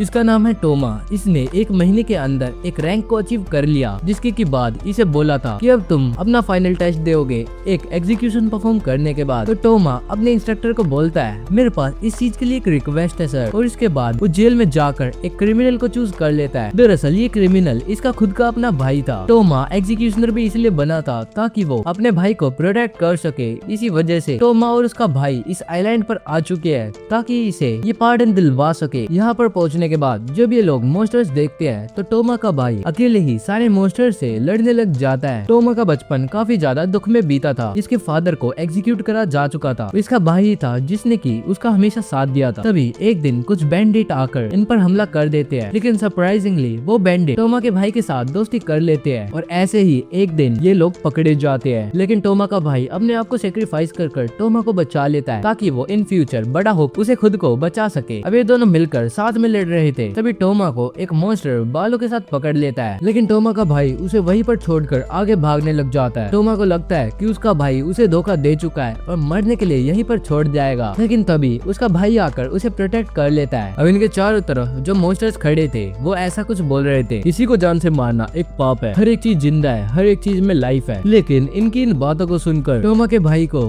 काफी ज्यादा गुस्सा आ गया था और वो अकेले ही सबको मारने लग जाता है। धीरे धीरे कर वो काफी सारे गोड्स की जान ले लेता है। वो अकेले ही एक पूरा का पूरा पहाड़ बना देता है मॉन्स्टर्स को मारने के बाद। अब टोमा का भाई टोमा को बोलता है, चलो भाई आगे चलकर उस एलिक्सर ऑफ लाइफ को ढूंढते हैं और इसके बाद हम उन्हें नहीं देने वाले एलिक्सर ऑफ लाइफ, हम खुद ही पी लेंगे। अगर हम खुद ही अमर हो गए तो वे हमारा कर ही क्या लेंगे। लेकिन टोमा को पता था कि इस आइलैंड पर सरवाइव करना काफी ज्यादा मुश्किल होगा। अब अगला दिन होता है और हम देखते हैं सागरी को, जो कि अभी अभी बेहोशी से उठी थी। सागरी उठते ही बोलती है, मैं ये कहाँ पर आ चुकी हूँ। तो दूसरा एग्जीक्यूशनर उसे बाहर लेकर जाता है, जहाँ पर वो देखती है गाबी मारू खाना बना रहा है, गिंजो उसके कपड़े ढील रहा है और यूजुरिया आराम से सोई हुई है। तो वो गाबी मारू को बोलती है, तुमने नहीं कहा था क्या कि हम लोगों के पास काफी कम टाइम है? हाँ मुझे पता था कि हम लोगों के पास टाइम कम है, लेकिन बेहोश भी तो तुम ही हुई थी ना, ले अब ये खाओ किकात्सुगान। यूजुरिया बोलती है, अरे मुझे लगा था तुम नॉर्मल खाना बनाओगे, ये तो तुमने वापस से वही घटिया किकात्सुगान बना दिए। किकात्सुगान को बनाना काफी ज्यादा इजी होता है, और इसके साथ साथ ये आसपास मिलने वाली छोटी छोटी चीजों से बन जाती है। और हाँ, चीजों को ढूंढते ढूंढते मैंने इस आइलैंड पर भी काफी सारी स्काउटिंग कर लिया है। और मैं सिंपल सी भाषा में बताऊँ तो यहाँ पर एलिक्सर ऑफ लाइफ जैसा कुछ चीज मुझे अभी तक नहीं दिखा। अब यूजुरिया उससे पूछती है, तुम्हें एलिक्सर ऑफ लाइफ के बारे में कुछ भी पता है क्या? गाबीमारू सोचता है हमने विलेज चीफ के बारे में, लेकिन फिर उसके बाद वो उसे मना कर देता है। अब गाबीमारू उन्हें आगे बताता है, जब मैं यहाँ पर घूम रहा था तो मैंने काफी सारे फ्लावर्स को देखा। नॉर्मली तो फ्लावर्स ऐसे भी कहीं पर उग सकते हैं, लेकिन उनमें से काफी सारे फ्लावर उन सामुराई से उगे हुए थे जो कि हमारे से पहले इस आइलैंड पर भेजे हुए थे। तभी यूजुरिया उसके मुंह पर वो किकात्सु फेंकती है और बोलती है, तुम हमें जिंदा इंसानों को खिला रहे हो, पागल तो नहीं हो चुके हो तुम? अबे मैंने ऐसा कुछ यूज ही नहीं करा। हाँ, लेकिन फिर भी मुझे ये एलिक्सर ऑफ लाइफ जैसा कुछ नहीं दिखा। तो अब दूसरा वो एग्जीक्यूशनर बताता है, देखो ये सारी तो शोगुन ने चीजें सोची थी कि जहाँ पर ऐसी ऐसी चीजें मिलेगी जैसे कि किसी पैराडाइज में मिलती हो, इसीलिए इस आइलैंड को पैराडाइज भी बोला जाता है। यहाँ पर बुद्धिज्म और टाओइज्म के काफी सारे निशान है, जैसे कि तुम स्टैच्यूज को ही देख लो। क्यों ना हम पहले उन्हीं का एनालिसिस करें कि ये यहाँ पर कैसे आए। हो सकता है यहाँ पर लोकल रहने वाले कुछ लोग हो जिनके की पास वाकई में एलिक्सर ऑफ लाइफ जैसी शक्तियां हो। सागरी बोलती है, मुझे तो लगता नहीं यहाँ पर कोई भी इंसान जीता होगा। वैसे भी यहाँ के मॉन्स्टर्स और इंसेक्ट्स काफी ज्यादा डेंजरस है, और जब मैं उन्हें मार रही थी तो ऐसा लग रहा था कि मैं जिंदा इंसानों को ही मार रही हूँ। क्या तुम्हें उनके कोई रिप्रोडक्टिव ऑर्गन्स दिखे? नहीं, मेरे को अभी तक एक भी मॉन्स्टर के रिप्रोडक्टिव ऑर्गन्स नहीं दिखे। इसका मतलब है कि वे रिप्रोड्यूस नहीं कर सकते। इसका मतलब है कि वो यहाँ पर किसी के द्वारा बनाए गए हो, जैसे कि मशीन और स्वर्ड्स को बनाया जाता है। गाबीमारू एक्साइटेड हो जाता है। वो बोलता है, ऐसे क्रीचर्स जो कि रिप्रोडक्टिव ऑर्गन्स के बिना इतने सालों से जिंदा है, इसका मतलब है कि ये हमेशा से यहाँ पर थे। मतलब समझे तुम, हम एलिक्सर ऑफ लाइफ के काफी ज्यादा करीब है। अब दूसरा एग्जीक्यूशनर गाबीमारू को बताता है, गाबीमारू हमें इन मॉन्स्टर्स की इकोलॉजी के बारे में जानना पड़ेगा। हमें ये देखना पड़ेगा कि ये कहाँ पर रहते हैं, जिससे कि हम थोड़ा आइडिया लगा सके उस एलिक्सर का। अब शाम को गिंजो सागरी के पास आता है और बोलता है, सागरी मैं यहाँ से जाना चाहता हूँ, वैसे भी अब तुम संभाल ही लोगी और मेरा क्रिमिनल भी मर चुका है। या तो मैं चला जाऊँ या फिर तुम भी जा सकती हो, क्योंकि जिस हिसाब से तुम अभी बेहोश हुई थी मुझे तुम्हारी फिक्र है। सागरी उसे बोलती है, ये मेरी जॉब है और मैं इसे छोड़कर यहाँ से नहीं जाऊंगी। गिंजो उसे बोलता है, देखो मुझे भी पता है और तुम्हें भी पता है तुम गाबीमारू को नहीं हरा सकती, और इसके बाद तुम्हारी तो यामाडा क्लैन की स्वॉर्ड भी टूट चुकी है। ऐसी बैटलफील्ड पर रहने का तुम्हें कुछ मतलब नहीं है। एक काम करो, तुम वापस चली जाओ, मैं यहाँ पर सब संभाल लूंगा। तभी सेंटा नाम का दूसरा एग्जीक्यूशनर भी आ जाता है। वो उन्हें बोलता है, देखो गिंजो, यहाँ पर रहना जितना मुश्किल है उतना ही मुश्किल है यहाँ से अकेले जाना, और वैसे भी तुम्हें याद नहीं है कोई भी सामुराई यहाँ से वापस नहीं जा पाया था। इसका मतलब समझे तुम, इस आइलैंड से जाना नामुमकिन है। मुझे तो ऐसा लगता है कि आसपास कोई बैरियर लगा हुआ है। तभी हम बाहर की तरफ देखते हैं, एक एग्जीक्यूशनर और उसी के साथ उसका क्रिमिनल फोक के अंदर बोट चला रहा था। ये लोग गुम हो चुके थे। तभी वो लड़की बोलती है, सामुराई लग रहा है तुम पागल हो, तुमने ओशन करेंट्स के बारे में कुछ भी नहीं पढ़ा। मैं जब छोटी थी तो मुझे मेरे दादाजी ने ओशन करेंट्स के बारे में पढ़ाया था, और वैसे भी अगर हम आइलैंड छोड़कर यहाँ से जाएंगे तो मुझे वैसे भी एग्जीक्यूट करा जाएगा, तो हम क्यों ना आइलैंड पर वापस चले। तब वो सामुराई बोलता है, नारुगी यहाँ पर जितने भी क्रिमिनल है उन सब में मुझे तुम काफी अच्छे लगे, और तुम जीना सबसे ज्यादा डिजर्व करते हो। मैं इंश्योर करूंगा कि तुम आइलैंड पर जाने के बाद भी जिंदा रहो। अब तभी इन्हें आगे एक शिप दिखता है और ये खुश हो जाते हैं, लेकिन वो शिप नहीं, वो एक शिप रैकेज था। यहाँ पर काफी सारी शिप इंक्लूडिंग वे शिप जिसके के अंदर ये बैठकर इस आइलैंड पर आए थे, टूटे फूटे पड़े थे। यहाँ पर थे काफी सारे सी मॉन्स्टर। ये दोनों तैयार हो जाते हैं लड़ने के लिए, लेकिन तभी एक मॉन्स्टर इनकी तरफ बढ़ता है और इनकी बोट को तोड़ देता है। अब नारुकी उसे बोलती है, तुम मेंटल तो नहीं हो, अगर तुम अपनी स्वॉर्ड निकालोगे तो यहाँ के सी क्रीचर्स तुम्हारे ऊपर टारगेट करेंगे, क्योंकि ये एक शाइनी ऑब्जेक्ट है। तभी इनके चारों तरफ और भी सारे मॉन्स्टर्स आ जाते हैं। ये लोग बड़ी आराम से उनसे लड़ रहे थे। नारुकी नहीं चाहती थी कि वो मरे, क्योंकि वो सांका ब्लड लाइन की आखिरी मेंबर थी। वो याद करती है कि वो कैसे पकड़ी गई थी। दरअसल वो एक एमिशी थी। एमिशी वे लोग होते हैं जो कि शोगुन की बात नहीं मानते। दरअसल ये एमिशी भी नहीं थी, ये तो बस उन लोगों के साथ रह रही थी, जिसकी वजह से सामुराई इसे पकड़कर ले गए और एग्जीक्यूट करने के लिए विलेज के जेल में डाल दिया। लेकिन तब ये असाइमोन इसके पास आया और इसे जिंदा रहने का एक ख्वाब दिखाया। अब तभी ये लोग आगे भागते भागते देखते हैं एक एग्जीक्यूशनर जिसके की पूरे शरीर में से फ्लावर्स निकले होते हैं। इसका नाम था कीशो। इसे वो मॉन्स्टर्स खा जाते हैं। अब इन दोनों के चारों तरफ वापस से और सारे मॉन्स्टर्स आ जाते हैं। नुरुगी उसे बोलती है, एक काम करो, तुम यहाँ से भाग जाओ। ओए लड़की तुम पागल हुई होगी। ओए लड़की तुम पागल हो गई हो क्या? नहीं, मैंने अपना फेट डिसाइड कर लिया है। मेरे को डिवाइन पनिशमेंट मिल रही है। मेरी ही वजह से मेरे दादाजी की डेथ हुई थी। अगर मैं यामाडा क्लैन के मेंबर्स को अपने विलेज की तरफ नहीं लेकर जाती तो वे अभी भी जिंदा होते। मुझे जीने का कोई भी हक नहीं है। तुम जाओ, अपने आप को बचा लो। वे मॉन्स्टर्स नुरुगी पर हमला करते हैं, लेकिन सामुराई सामुराई नुरुगी को प्रोटेक्ट करता है, तो सारे मॉन्स्टर्स को अकेले ही मार रहा होता है। और वो सामुराई नुरुगी को एक स्वॉर्ड दे देता है और बोलता है जल्दी से उस बोट पर जाओ और यहाँ से भाग जाओ, मैं भी तुम्हारे पीछे पीछे आ रहा हूँ। और अब ये लोग वापस से आइलैंड पर ही आ गए थे। वे सोचते हैं लग रहा है इस आइलैंड के चारों तरफ के करंट्स आइलैंड की तरफ ही बढ़ते हैं, जिसकी वजह से यहाँ से एस्केप करना नामुमकिन है। ऊपर से मुसीबत पैदा कर देते हैं वे मॉन्स्टर। अब वे लोग बढ़िया अपने ऊपर का खून साफ करने लग जाते हैं, जिसमें सामुराई को पता चलता है कि नुरुगी एक लड़की है। उसे लग रहा था नुरुगी अभी तक एक लड़का है। नुरुगी बोलती है अच्छा लग रहा है तुम्हें मैं पसंद आ गई, एक काम करते हैं यहाँ से जाने के बाद शादी कर लेते हैं। अबे बच्चे चुपचाप नाले। इस तरफ गेंजी सागरी को बोलता है मैं यहाँ से जा रहा हूँ और एलाइज को लाने, ताकि तुम यहाँ से आराम से एस्केप कर सको। अब रात हो जाती है और सागरी गाबी मारू के पास आती है। गाबी मारू से बोलता है क्या तुम पूरी रात मेरे पर नजर रखना चाहती हो? हाँ, और वैसे भी अब मैं सोने के लिए और असाइनमेंट्स के साथ बारी बारी कर सकती हूँ। अब गाबी मारू सागरी से पूछता है क्या तुम अब कोई बेटर फील कर रही हो? सागरी को समझ में नहीं आता ये गाबी मारू को हो क्या गया है। तब गाबी मारू बोलता है अबे ऐसा वैसा कुछ नहीं है, शादीशुदा हूँ मैं तो बस इसलिए पूछ रहा था क्योंकि तुम इंसेक्ट्स के पॉइजन से काफी ज्यादा डैमेज हो चुकी हो। सागरी को समझ में आ जाता है गाबी मारू सुबह से अभी तक कहीं पर इसलिए नहीं गया क्योंकि सागरी बीमार थी। गाबी मारू सागरी को बोलता है हाँ तुमने सही सोचा, लेकिन इसी के साथ साथ मैं आज पूरा दिन स्ट्रेटेजी बनाने में वेस्ट कर चुका हूँ ताकि मैं इवागो के विलेज में जाने से पहले मरू ना और अपनी वाइफ के साथ पूरी जिंदगी आराम से बिताऊं। अब गाबी मारू सागरी को बोलता है सागरी तुम काफी ज्यादा स्ट्रॉन्ग हो, लेकिन मैं तुमसे ज्यादा स्ट्रॉन्ग नहीं हूँ गाबी मारू। नहीं, मुझे ऐसा नहीं लगता। मैंने आज तक जितने भी अपोनेंट से फाइट करी है तुम उन सब में सबसे ज्यादा स्ट्रॉन्ग हो और तुम ही हो जो मेरी जान ले सकती हो। गाबी मारू की बात सुनकर सागरी के अंदर कॉन्फिडेंस आ जाता है और जब अगले दिन गिंजो सागरी के पास आता है तो सागरी उसे बोलती है मैं इस आइलैंड पर रहकर अपनी जॉब को पूरा करूंगी। मैं लोगों को ये दिखा दूंगी कि वुमेन का काम सिर्फ बच्चे पैदा करना नहीं होता,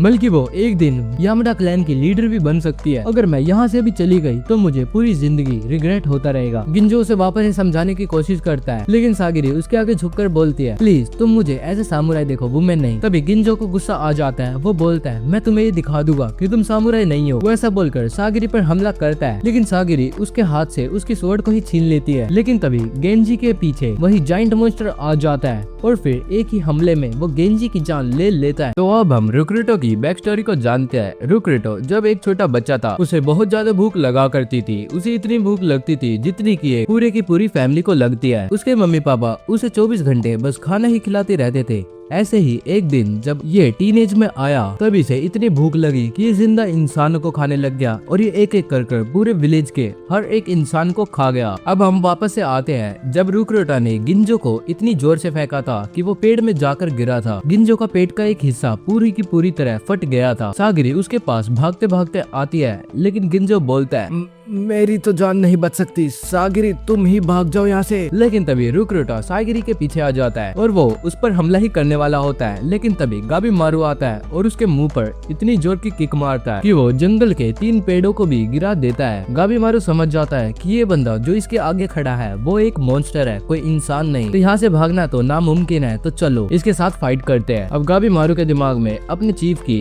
एक और बात आती है, कभी भी ऐसे बंदे से फाइट मत करो जिसकी की स्ट्रेंथ तुम एनालाइज ना कर सको। लेकिन अब उस चीफ की बातों का गाबी मारू की लाइफ में कोई भी मतलब नहीं था, तो वो उसे लड़ने के लिए तैयार था। रुक्रिटो अपने पास के खड़े एक पेड़ को उखाड़कर जैसे कि कोई पत्थर फेंकता है वैसे गाबी मारू की तरफ फेंकता है। अब गाबी मारू सागरी को बोलता है सागरी तुम यहाँ से चली जाओ, मुझे तुम्हारी भी जान जाएगी। और तुम यूजुरिया कितनी देर तक तुम यहाँ पर बैठकर हमें देखने वाली हो? अच्छा तो तुम चाहते हो मैं तुम्हारी हेल्प कर, वो तो मैं कर सकती हूँ, लेकिन अगर तुम्हें याद ना हो तो हमारी बात हुई थी कि मैं इन्फॉर्मेशन लाऊंगी और तुम ही फाइट करोगे। तो भिड़ो अभी से गाबी मारू। अब रुक्रिटो एक काफी सा सिंपल सा अटैक करता है। वो अपने हाथ को पीठ में गाबी मारू की तरफ लेकर आता है। गाबी मारू को लगता है कि अगर वो एक काफी खतरनाक पंच इसके हाथ पर मारेगा तो इसका हाथ फट जाएगा, लेकिन जैसे ही उसका हाथ इसके पास आता है गाबी मारू को डॉज करना पड़ता है। उसे समझ में आ जाता है कि वो इसके हाथों के खिलाफ तो बिल्कुल भी डिफेंड नहीं कर सकता। अगर गलती से भी ये इसके हाथों की पकड़ में आ गया तो गाबी मारू की जान भी जा सकती है। तो इसी वजह से अब गाबी मारू लॉन्ग रेंज अटैक करना चाहता है, तो इसीलिए वो काफी सारे पत्थरों को उठाकर उसकी तरफ फेंकता है। ये पत्थर इतनी तेज जाते हैं कि किसी ट्री में भी छेद हो जाए, लेकिन रुक्रिटो सामने तनकर खड़ा रहता है। अब गाबी मारू एक कपड़ा उठाता है और यूनिफॉर्म ब्लेड नाम की एक टेक्निक को यूज करता है। ये टेक्निक इतनी ज्यादा स्ट्रॉन्ग होती है कि ये स्टील को भी बीच में से काट दे, लेकिन रुक्रिटो के शरीर पर इसका कोई भी असर नहीं था। अब इस तरफ सागरी गिंजो के वुंड्स के ऊपर पट्टी बांध रही होती है। गिंजो से बोलता है सागरी तुम भाग जाओ, देख देखा इसने मेरे साथ क्या करा और प्रोबेबली इसका एग्जीक्यूशनर आइजन भी मारा जा चुका होगा। प्लीज तुम यहाँ से निकल जाओ वरना तुम्हारे साथ भी हमारे ही तरह होगा। देखो मैं यहाँ से जाना तो चाहती हूँ लेकिन मैं यहाँ पे तुम्हें छोड़कर नहीं जाऊंगी। तुम्हें क्या लगता है मैं वीक हूँ? मैं वीक नहीं हूँ, और खास करके जब बात आए मेरे सीनियर्स को प्रोटेक्ट करने की तो मैं दुगनी पावरफुल हो जाऊंगी। बस आप मेरे पर भरोसा रखो। गिंजो से बोलता है तो इसी तरीके से तुम जीना पसंद करोगी तो चलो एक काम करो,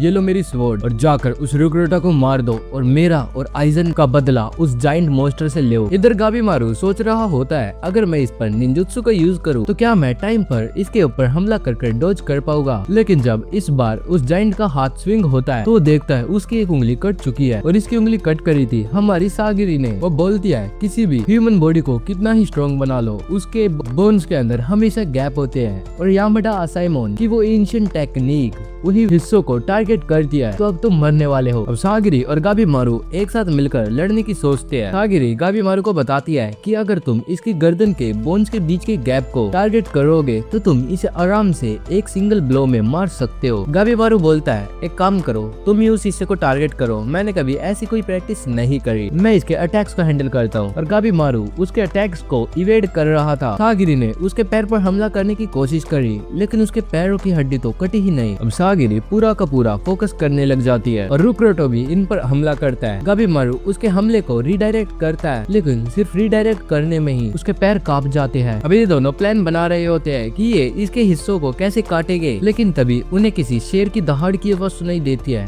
और ये शेर की दहाड़ इसके पेट में से आ रही थी और रुक्रोटो बहुत ही ज्यादा जोर से रोने लग जाता है। इसे भूख लगी हुई थी और इसके सामने गाबीमारू और सागिरी इसका खाना थे और गाबीमारू को एक ही अटैक में जमीन में गाड़ देता है। लेकिन गाबीमारू इसके हमले से भी इतना कुछ डैमेज नहीं लेता लेकिन तभी उसके मुंह में से काफी सारा खून आता है। तभी रुक्रोटो गाबीमारू की तरफ वापस से बढ़ता है लेकिन इस बार सागिरी उनके बीच में आ जाती है। इस बार सागिरी अपने आप को पूरा काम रखती है और रुक्रोटो के अटैक्स पर अपने खुद के अटैक्स करती है और अपनी स्वॉर्ड को टूटने भी नहीं देती, जिसकी वजह से अब रुक्रोटो और सागिरी में एक काफी पावरफुल फाइट स्टार्ट हो जाती है। गिंजो सोचता है वैसे तो सागिरी की रैंक 12th है लेकिन ये स्किल्स में लगभग फर्स्ट और सेकंड रैंक के बराबर है, बस इसकी रैंक 12th इसलिए है क्योंकि ये एक लड़की है। सागिरी और रुक्रोटो पागलों की तरह लड़ रहे थे, दोनों का बस एक ही मकसद था, एक दूसरे की जान लेना। गाबीमारू भी सोचता है यही वो फीलिंग थी जब मैंने इसे पहली बार देखा था तो मेरे अंदर आई थी, ये काफी स्ट्रॉन्ग है, ये मेरी भी जान ले सकती है। लड़ते लड़ते रुक्रोटो जमीन पर गिर जाता है और सागिरी इसके पीछे आकर उसकी गर्दन पर हमला करने की कोशिश करती है लेकिन वो कूद कर डॉज कर लेता है। सागिरी गाबीमारू को बोलती है क्या तुम थोड़ी देर के लिए इसकी गर्दन झुका कर रख सकते हो। गाबीमारू अपना मन बना लेता है कि वो अपने सबसे पावरफुल अटैक्स का इस्तेमाल करेगा क्योंकि इकलौता यही है जो कि उसका हेड जमीन पर रख सकता है। यूजुरिया अपने टीममेट को बोलती है जल्दी यहाँ से भागो, ये वो चीज यूज करने वाला है और गाबीमारू यूज करता है निंजुत्सु और इसी के साथ साथ क्विल्ट ऑफ थ्रोन। इसमें ये काफी सारे पत्थरों को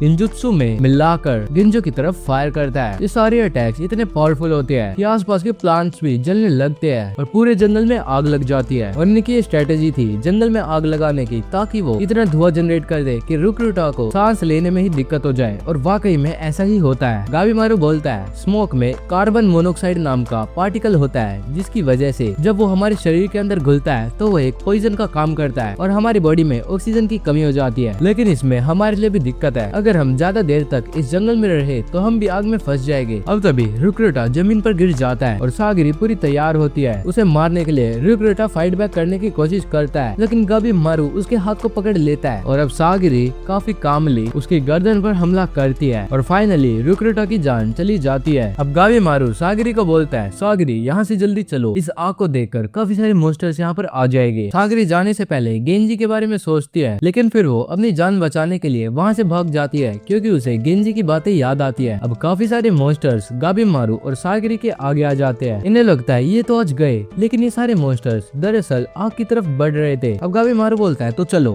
जहाँ से मॉन्स्टर्स आ रहे हैं वहाँ पर चलते हैं, वहाँ पर जाना मुश्किल होगा और वैसे भी वहाँ पर तो इतना ज्यादा रिस्क होगा तो हम वहाँ पर क्यों जा रहे हैं। अरे लग रहा है तुम हमारे मिशन भूल गई, हमें इन मॉन्स्टर्स की इकोलॉजी के बारे में जानना है तो चलो जल्दी जल्दी जाकर देखते हैं कि ये मॉन्स्टर्स रहते कहाँ पर है। अब ये दोनों जल्दी जल्दी उस डायरेक्शन में भागते हैं जिस डायरेक्शन से मॉन्स्टर्स आ रहे थे और ये देखते हैं आगे यूजुरिया और उसका एग्जीक्यूशनर खड़े हुए हैं और जब ये पास में जाते हैं तो इन्हें दिखता है एक विलेज जो कि पूरा का पूरा फॉग में कवर होता है। इस तरफ साए और उसका भाई भी मॉन्स्टर से लड़ रहे थे। मॉन्स्टर्स को मारने के बाद साए उनका ब्लड पी लेता है उसका भाई उसे बोलता है, क्या ये सेफ है? सेफ हो या ना हो, मैं तो पीऊंगा, ये काफी टेस्टी है और लजीज है। तभी उन्हें किसी की प्रेजेंस महसूस होती है और वे जब आगे आते हैं तो उन्हें दिखता है ये कार्यक्रम।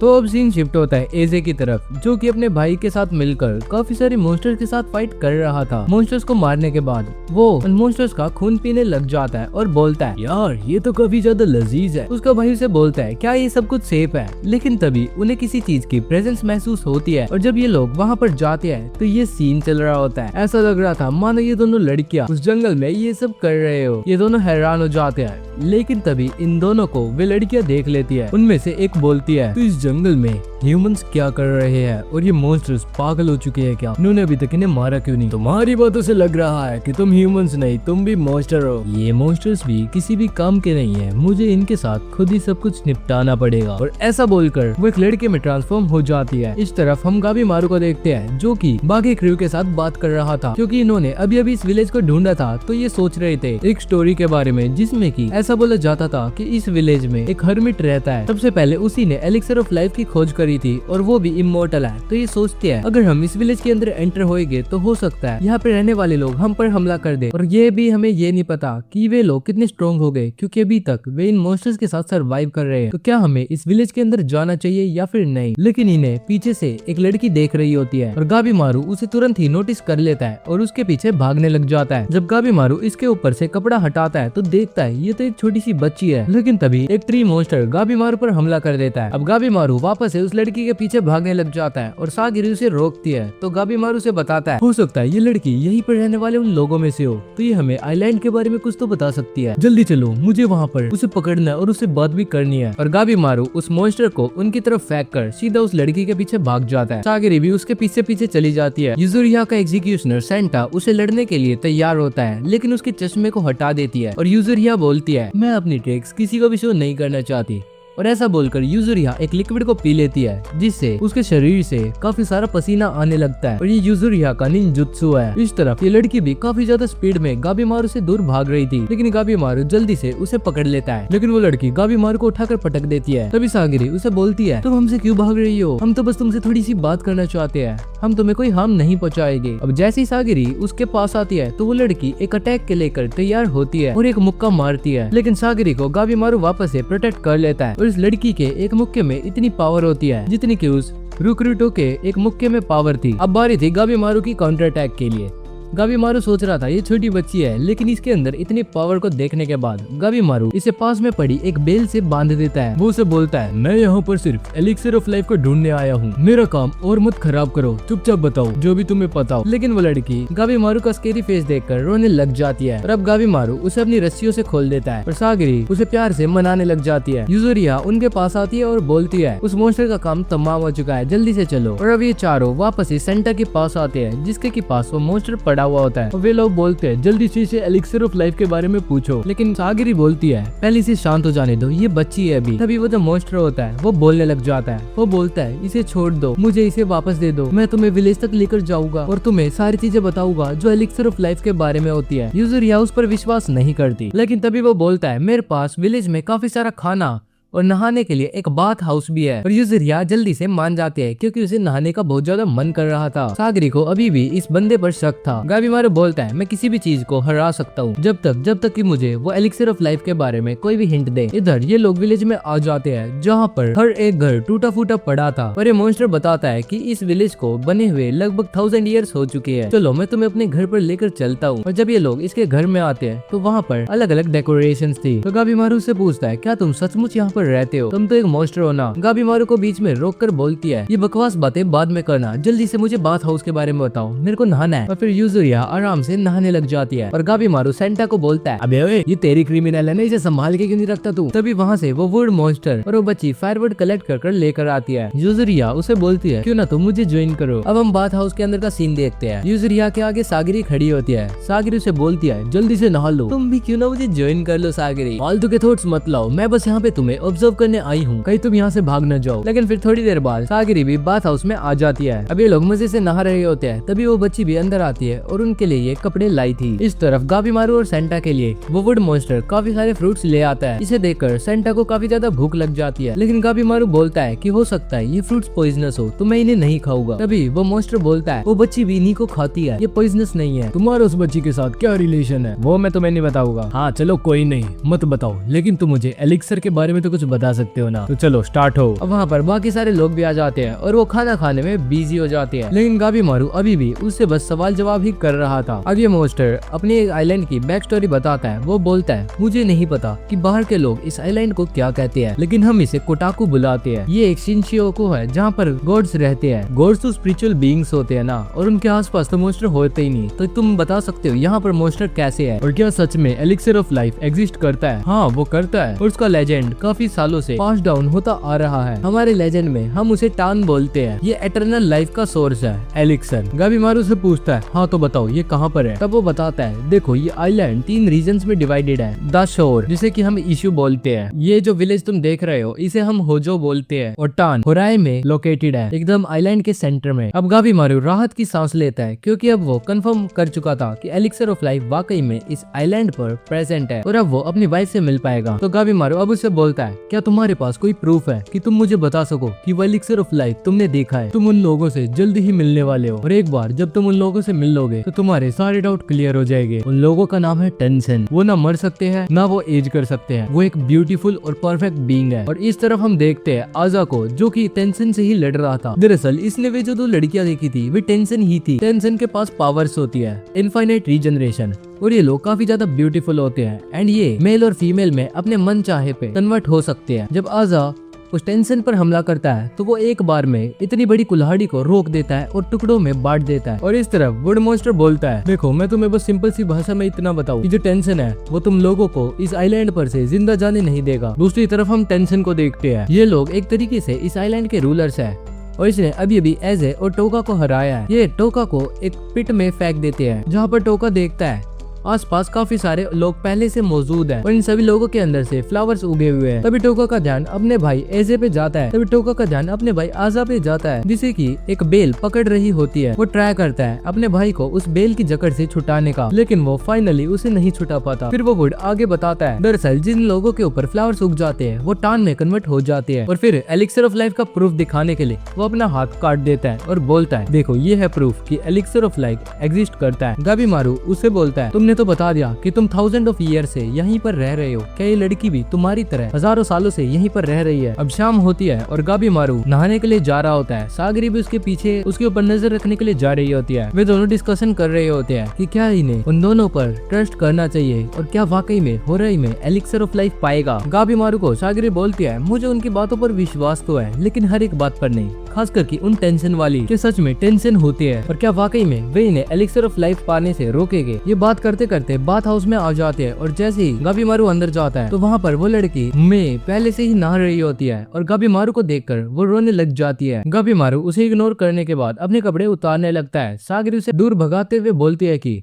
तुम पागल हो गए हो क्या? लड़कियों के आगे ऐसी कपड़े उतार रहे हो? देखो जहाँ से मैं आया हूँ वहाँ पर हर एक जेंडर के लोग एक साथ बात शेयर करा करते थे और जब वो अपने कपड़े उतारता है तो उसके पूरे शरीर पर इतने सारे घाव के निशान थे और ऐसा ही एक निशान इस छोटी बच्ची के पास भी था। अब सागरी देखती है कि आसपास शैम्पू, कंडीशनर ये सारी चीजें तो रखी हुई है लेकिन उन्हें कोई यूज नहीं करता। हो सकता है मे का कोई पेरेंट ना हो, इसी वजह से इसे ये सारी चीजें यूज करनी ना आती हो। तो सागरी जिम्मा ले लेती है कि वो मे को नहलाएगी और गाबीमारू को वो साइड में खड़ा कर देती है। ओए नंगे पुंगे बाहर मत आ जियो जब तक मैं लड़की को नहला ना दूं। और अब इसके बाद सागरी उसे नहला देती है बढ़िया साबुन शैम्पू लगाकर और मैं और सागरी की दोस्ती और ज्यादा बढ़ जाती है। अब गाबीमारू याद करता है कैसे उसकी वाइफ उसे जबरदस्ती नहलाया करती थी। उसे नहाना बिल्कुल पसंद नहीं था लेकिन उसकी वाइफ ने उसे सिखाया था कि अगर जब हम नहाते हैं तो हम प्योर होते हैं और इसी के साथ साथ जो हमारे जख्म होते हैं उनमें भी थोड़ा सुधार आता है, तो इसलिए हमें रेगुलरली नहाना चाहिए। अब गाबीमारू मैं को देखकर बोलता है मुझे समझ में आ गया था जब मैं यहाँ पर आया तो तुम क्यों रो रही थी। तुम्हें इस चीज का डर नहीं था कि एक लड़का तुम्हें नहाते हुए देख रहा है। तुम्हें इस चीज से शर्म आ रही थी कि मैं तुम्हारा स्कार देखकर तुम्हें जज करूंगा। देखो तुम अभी छोटी बच्ची हो और तुम्हें इतना सोचना नहीं चाहिए। तुम जैसी भी हो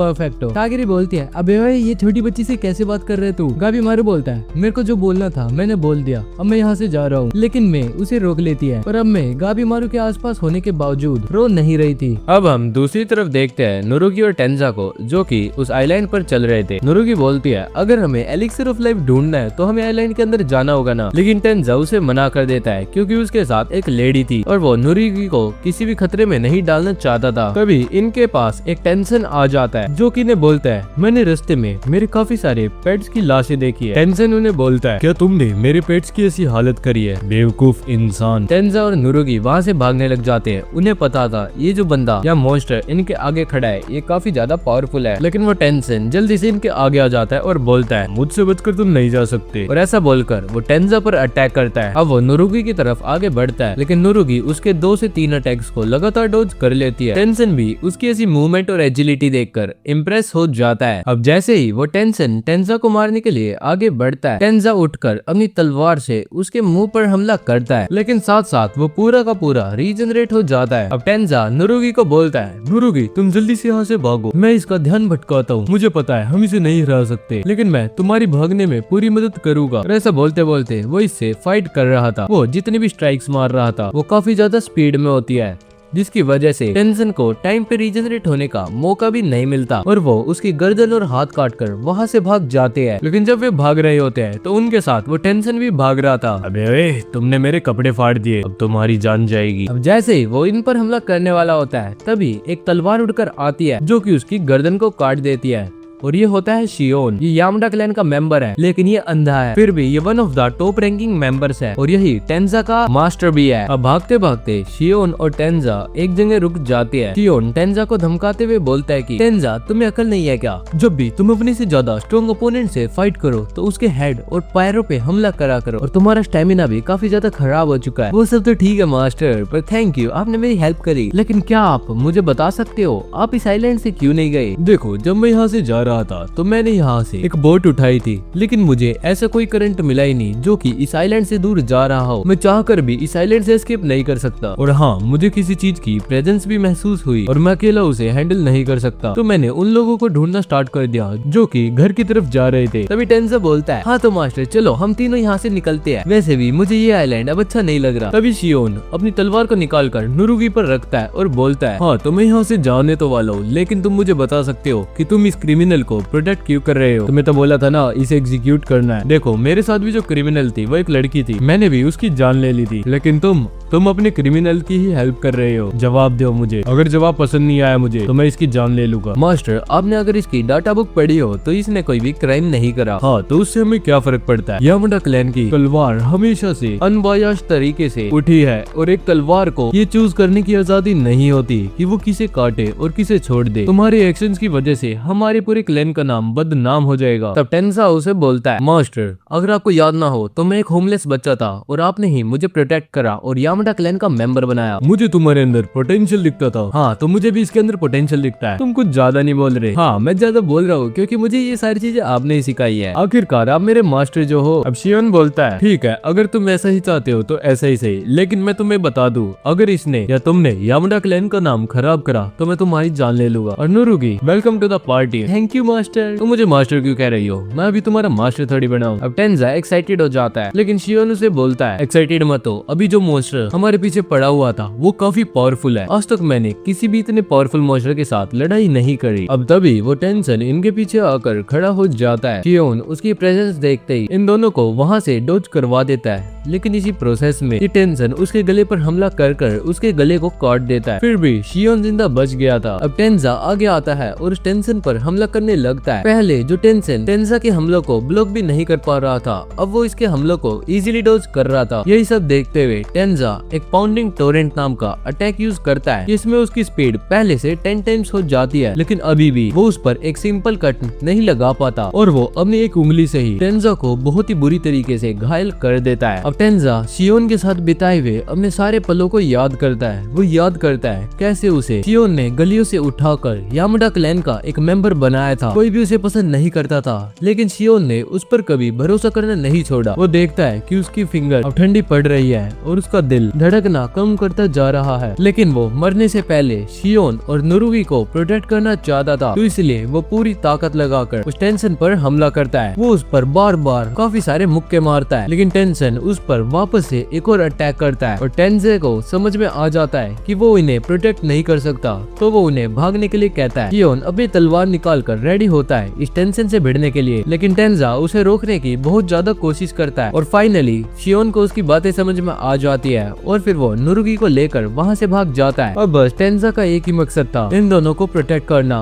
और इनके लिए इतना टाइम बचाना कि ये आराम से सेफ जोन में चले जाए। टेंजा याद करता है कि उसे शियोन ने बोला था कि उसके अंदर काफी सारा पोटेंशियल है और यही सब के साथ वो अपनी हर एक स्किल का यूज करते हुए इस टेंशन से लड़ रहा था, लेकिन आखिरकार इमोर्टैलिटी पोटेंशियल को हरा देती है और टेंजा की जान चली जाती है। नुरुगी शियोन को बोलती है, तुम कितने बेवकूफ हो, तुमने टेंजा को वहीं पर छोड़ दिया, तुम्हारी वजह से मेरे टेंजा की जान चली जाएगी, प्लीज तुम मुझे उसके पास वापस से छोड़ दो। देखो मुझे भी पता है टेंजा की जान जा सकती है, लेकिन मैं ये बता दूं कि टेंजा मेरा दोस्त है और उससे भी बढ़कर भाई है। मैं भी नहीं चाहता था कि उसकी जान जाए, लेकिन वो यही चाहता था। उसने अपनी लाइफ को रिस्क करा ताकि वो हमारी जान बचा सके और मैं इसे वेस्ट नहीं होने दूंगा और मैं ये कसम लेता हूँ कि मैं उन मोस्टर्स की जान लेऊंगा। तो अब रात हो जाती है और हम गाबीमारू को देखते हैं जिसके के पास सेंटा बैठा हुआ था। सेंटा काफी ज्यादा परेशान हो रखा होता है क्योंकि उसने इस टाउन के बारे में जितना भी पढ़ा उतना ही वो उसे कंफ्यूज करता जा रहा है। तो फाइनली वो एक ब्रेक लेना चाहता था, तो वो सागरी को बोलता है, मैं सोने जा रहा हूँ, आज रात की नाइट ड्यूटी तुम अकेले ही संभाल लेना। और ऐसा बोलकर वो सो जाता है। गाबीमारू उसके साथ में बैठा होता है। गाबीमारू देखता है सागरी भी सो रही है। अब गाबीमारू अपनी और सेंटा की बातों को याद करता है। वो सोचता है सेंटा ने क्या बोला था, अगर हमें होराई में जाना है एलिक्सर ऑफ लाइफ लेने के लिए तो सबसे पहले हमें टेंशन से भिड़ना पड़ेगा। मुझे तो लगता नहीं वो बिना लड़ाई के हमें एलिक्सर ऑफ लाइफ देंगे। और गाबीमारू सोचता है अगर मुझे एलिक्सर ऑफ लाइफ चाहिए तो मुझे होराई के अंदर तो एंटर करना ही होगा, तो जाकर मैं एक बार एनालाइज कर आता हूँ। तो अब वो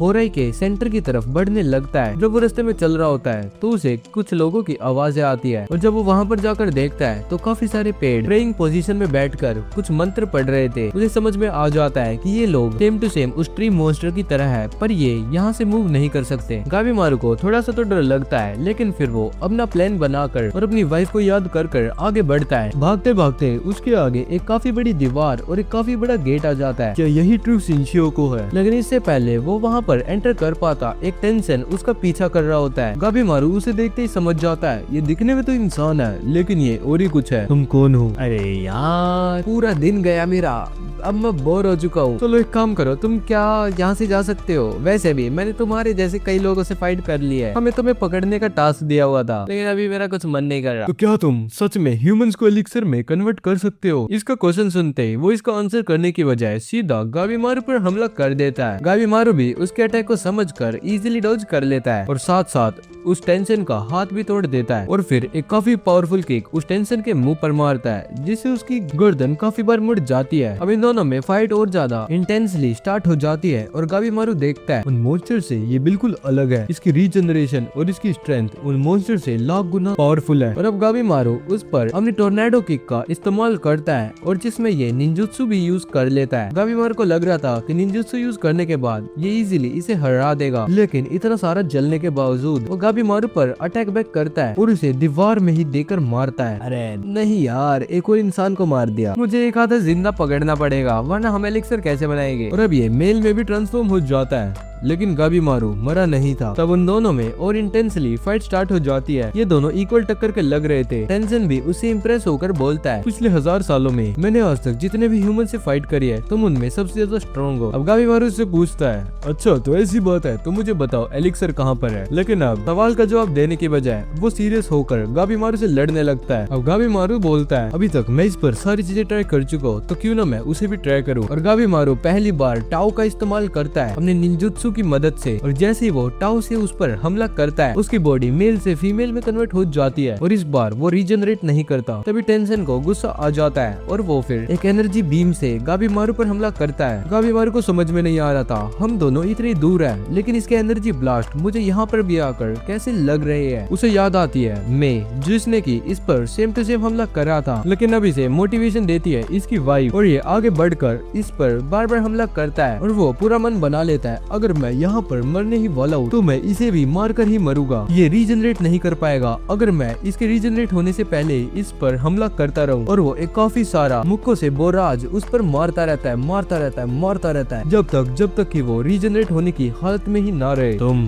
अभी मरे नहीं हो, जल्दी से मुझे बताओ एलिक्सिर ऑफ लाइफ कहाँ पर है। लेकिन वो हंसने लगता है और उस टेंशन की पूरी बॉडी में से फ्लावर्स निकलने लगते हैं और देखते ही देखते वो एक अजीब सा बीस्ट बन जाता है। ऐसा लग रहा था मान वो ह्यूमन से मॉन्स्टर्स में कन्वर्ट हो गया हो। गाबीमारू सोचता है मैं इस मॉन्स्टर को भी हरा सकता हूँ अगर मैं ध्यान से इसे एनालाइज करूँ। लेकिन तभी ये जो मॉन्स्टर होता है ये इस पर एक इलेक्ट्रिक शॉक से हमला करता है जिससे आसपास का पूरा ग्राउंड टूट जाता है। लेकिन गाबीमारू ने अभी तक हार नहीं मानी थी। गाबीमारू इस पर वापस से काउंटर करने की कोशिश करता है लेकिन वो वापस से इस पर शॉक मारता है। तो गाबीमारू अब अपनी एस्थेटिक निम्फो ब्लेज को यूज करने की कोशिश करता है लेकिन इसका निंजुत्सु अभी यूज नहीं हो पा रहा था क्योंकि इसने उसे ऑलरेडी काफी ज्यादा यूज कर लिया है। और अब ये मॉन्स्टर गाबीमारू की जान लेने ही वाला होता है। उसे लग रहा था मानो ये सब अभी तक एक सपना हो और वो वापस से अपनी वाइफ को याद करता है। तभी उसकी आंखें खुलती है और वो उस मॉन्स्टर की पकड़ में होता है। शिनोबी रूल नंबर 20, जब तुम मरने वाले हो तो अपनी पूरी ताकत लगा के एनिमी को भी इतना घायल कर दो कि वो भी मर जाए। जितनी ताकत हो वो सारी लगा दो क्योंकि तुम आखिरकार मरने वाले हो। और फिर वो बेहोशी की हालत में इंस्टिंक्टिवली निम्फो ब्लेज का इस्तेमाल करता है और उस मॉन्स्टर की पकड़ से छूट जाता है। गाबीमारू अपनी वाइफ को सॉरी बोलता है, सॉरी माफ करना मैं जिंदा वापस नहीं आ पाऊंगा। लेकिन तभी वो देखता है उसके पास में है मे जो कि गाबीमारू के चारों तरफ एक बैरियर को बना लेती है और जब उसका अटैक मे के बैरियर पे पड़ता है तो मे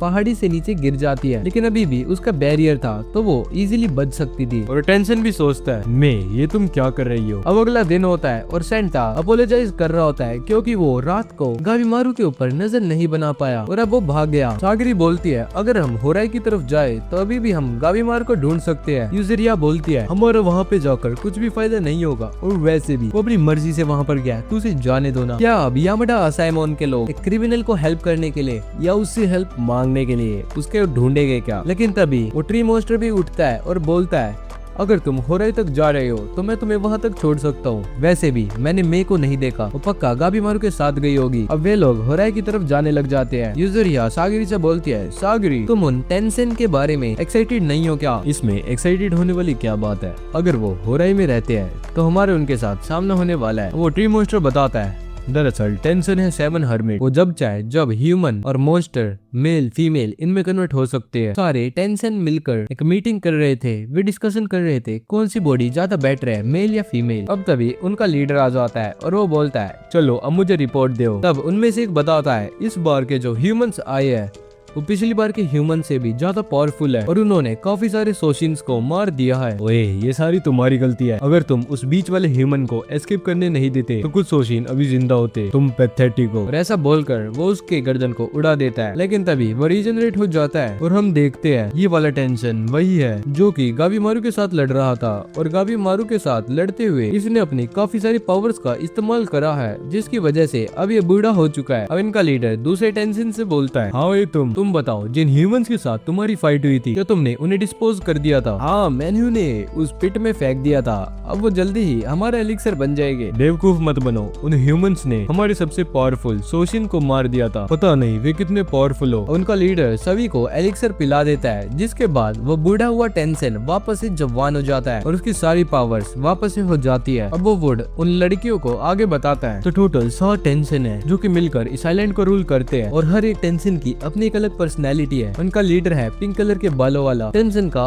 एक दूसरे के लिए नाम है लेकिन उन्हें का टेंशन का नाम किसी को भी नहीं पता। जब मैं छोटी उम्र का था तो हमारे गांव में एक स्टोरी थी कि टेंशन हर एक ह्यूमन को इमोर्टल कर देंगे और वाकई में हम अपनी लाइफ एक्सपेक्टेंसी से ज्यादा जिए थे। लेकिन धीरे धीरे कर हम सारे पौधे बन गए और पौधे बनने से पहले हमें मालूम नहीं था कि हमारी जान नहीं जाने वाली। हम एटर्नली यहाँ पर खड़े होकर उन टेंशन के लिए प्रे करेंगे। और इन सब की शुरुआत हुई थी मेरी ही अपनी बच्ची से जो कि पूरे विलेज में सबसे पहले ट्रांसफॉर्म हुई थी। और ये रही वो बच्ची, पता नहीं मैं कैसे अभी भी हिल पा रहा हूँ लेकिन मेरे विलेज में सारे लोग एक जगह से बंध चुके हैं। और इस तरफ गाबीमारू की भी आँख खुल जाती है और वो देखता है कि मैंने उसकी जान बचा ली। गाबीमारू सोचता है ये जिन लोगों को हर्मिट बता रहे हैं वे एक्चुअली में हर्मिट नहीं बल्कि एक काफी पावरफुल मॉन्स्टर है। ये लोग तो उसे गॉड्स बताते थे लेकिन इसका एक फायदा है, अगर वे मॉन्स्टर्स है तो मैं उन्हें मार सकता हूँ। मुझे एक प्लान बनाना होगा। तभी इसके आगे आ जाता है ब्लेड ड्रैगन और उसका असाइमोन। ब्लेड ड्रैगन उसे देखकर बोलता है ओ तो तुम अपने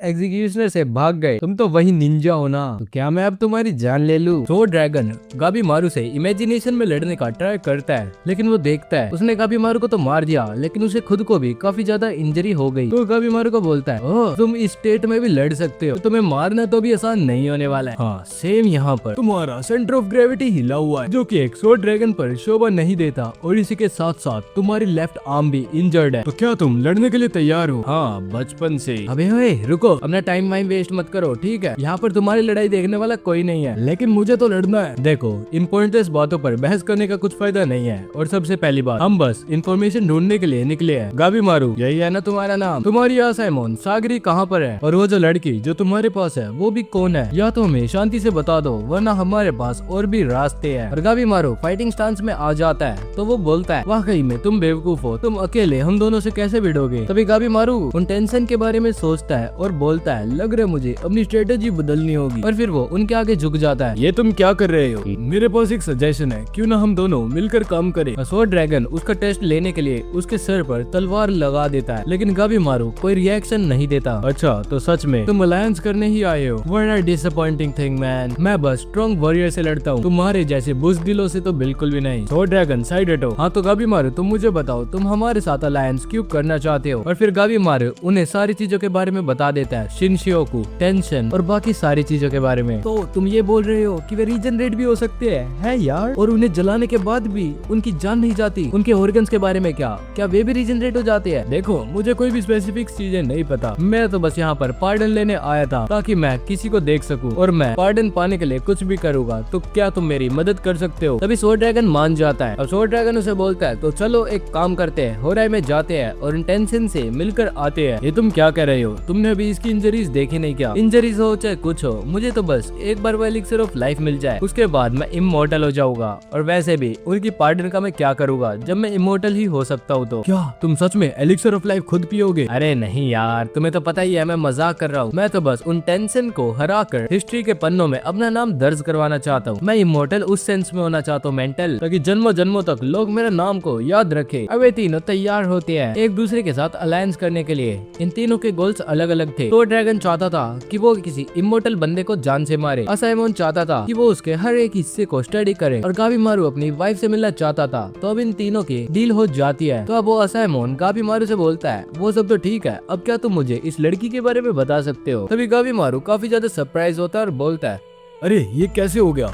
अभी थोड़ी सी देर पहले तो तुम सिर्फ 2 से 3 साल की बच्ची थी, इतनी बड़ी कैसे हो गई? अरे यार लड़कियां होती है ऐसे गाबीमारू। तभी वो लड़की बोलती है, गाबीमारू ओए तुम बोल भी सकती हो, अब जल्दी बताओ कौन हो तुम, और मोर इम्पोर्टेंटली तुम्हें एलिक्सर के बारे में क्या पता है? तभी वो लड़की डर जाती है और गाबीमारू उसे सॉरी बोलता है, और फिर उसके बाद उसका थैंक यू करता है। थैंक यू मेरी जान बचाने के लिए। अगर अब तुम बात कर सकती हो तो क्या तुम मुझे एक बात बताओगी, वो जो तुमने मिस्टीरियस पावर का इस्तेमाल करा, क्या तुम उन टेंशन लोगों में से एक हो? अब यही दूसरी तरफ हम सेंटा को देखते हैं, जो कि उस मॉन्स्टर के साथ बात कर रहा था। तो तुम ये कह रहे हो कि ये जो टेंशन है ये लिटरल गॉड्स है, लेकिन मुझे ये सारी चीजें फेक लगती है। मुझे ऐसा लग रहा है मानो टेंशन को भी किसी ने मैन मेड तरीके से बनाया हो, क्योंकि ये पूरा आइलैंड ही शिनशियोकू हो रहा है। ये अलग अलग टर्म्स है जो कि डिफरेंट रिलीजन्स में यूज होती है। ये एक मिस्टीरियस आइलैंड है ब्रो। क्या फायदा अगर ये सारी चीजें अलग अलग रिलीजन में मिक्सड अप हो तो? यही तो दिक्कत है। देखो तुम्हें उस क्रिमिनल के बारे में याद होगा, मोरो मिकाया। उसे जेल में इसलिए डाला गया था क्योंकि उसने अपना खुद का रिलीजन बनाने की कोशिश करी थी। उसके हिसाब से उसका रिलीजन परफेक्ट था और हर एक दूसरे रिलीजन से इंस्पायर्ड था, लेकिन उसके रिलीजन में कुछ तो कमी थी। एंड जब से मैं इस आइलैंड पर आया हूँ मुझे भी सेम चीज महसूस हो रही है। इस आइलैंड पर किसी चीज की तो कमी है, कोई लॉजिक या कोई शब्द ऐसा है जिसे हम चाह कर भी नहीं बता पा रहे। शुरुआत से इस आइलैंड से जो भी बचकर गया है वो फ्लावर में ही गया है, लेकिन अभी तक हमारे साथ कुछ भी ऐसा नहीं हुआ क्योंकि हमने उस चीज के पीछे का सीक्रेट फाइंड कर लिया जो कि है वे इंसेक्ट। तो ऐसे ही इंटेंशन के बारे में भी ऐसे ही कोई सीक्रेट होगा, बस हमें उसे पता लगाने की देरी है, फिर हम एलिक्सर को ढूंढ सकते हैं। अगर तुम्हारी ये थ्योरी ठीक भी है तो तुम्हें लगता है हम उन टेंशन को हरा पाएंगे?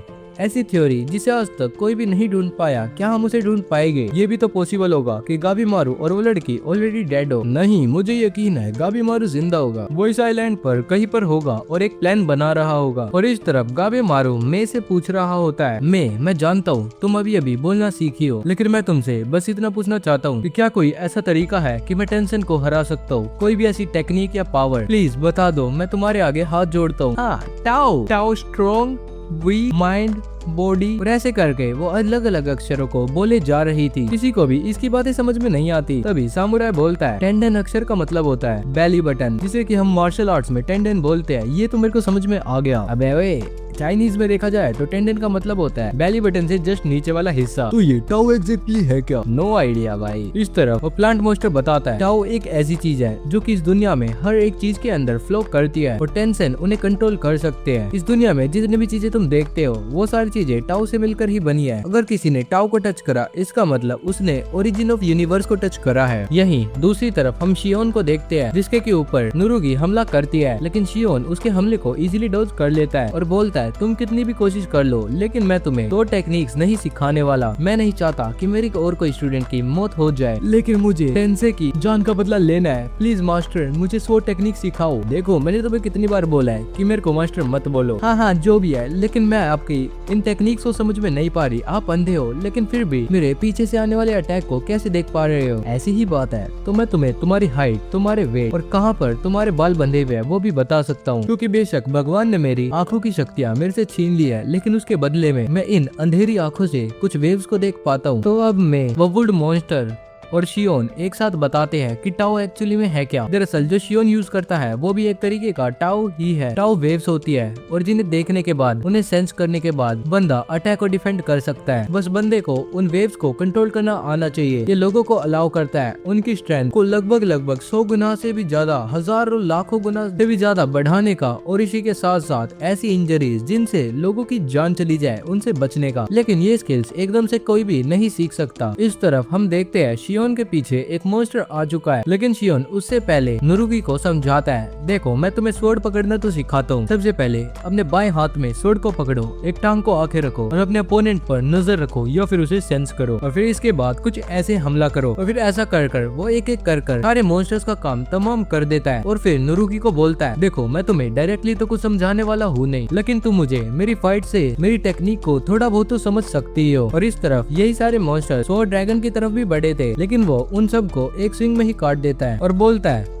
हमारे पास यहाँ पर इतना टाइम नहीं है कि हम कोई नई टेक्निक को सीखेंगे, टाओ वाओ जो भी है वो। और फिर ऐसा बोलकर वो मे को अपने कंधे पर बिठा देता है और बोलता है ये जो भी टेक्निक है तुम मुझे मिड बैटल सिखाओगी। अब इस तरफ हम आजा को देखते हैं। अब हम आजा को देखते हैं जो कि उस गड्ढे में से बाहर आ रहा था। गड्ढे में सारे प्लांट्स उसे रोकने की कोशिश करते हैं, लेकिन वो नहीं रुकता। और बाहर आने के बाद वो टोका को बोलता है भाई आज मैं उन सारी टेंशन की ऐसी तैसी कर दूंगा। मुझे उनकी वीकनेस अब पता है, तुम्हें उनकी वीकनेस पता है, ऐसा कैसे हो गया? देखो मैंने अपनी फाइट के दौरान एक चीज को नोटिस करा है, वे जो टेंशन थे वे किसी पौधे की तरह थे और वे रीजनरेट भी पौधे की तरह ही होते हैं, और पौधा हमेशा नीचे से उगता है, तो इसका मतलब उनका वीक पॉइंट है उनकी नेवल। और ऐसा बोलने के बाद वो पास में खड़े एक मॉन्स्टर का हाथ तोड़कर टोका को देता है और बोलता है इसे खा लो, लेकिन टोका मना करता है। तभी उनके पास एक अजीब सा मॉन्स्टर आ जाता है जिससे कि वो डोज करने के बाद एजे बोलता है चलो फाइनली मैं अपनी थ्योरी को टेस्ट कर सकता हूँ। रुक जाओ अभी तो तुम गए मॉन्स्टर। लेकिन वो मॉन्स्टर बोलता है अरे अरे रुको भाई साहब, मैं मॉन्स्टर नहीं हूँ, मैं बात कर सकता हूँ। मुझे तो टेंशन ने यहाँ पर स्काउटिंग करने के लिए भेजा है। टेंशन? अच्छा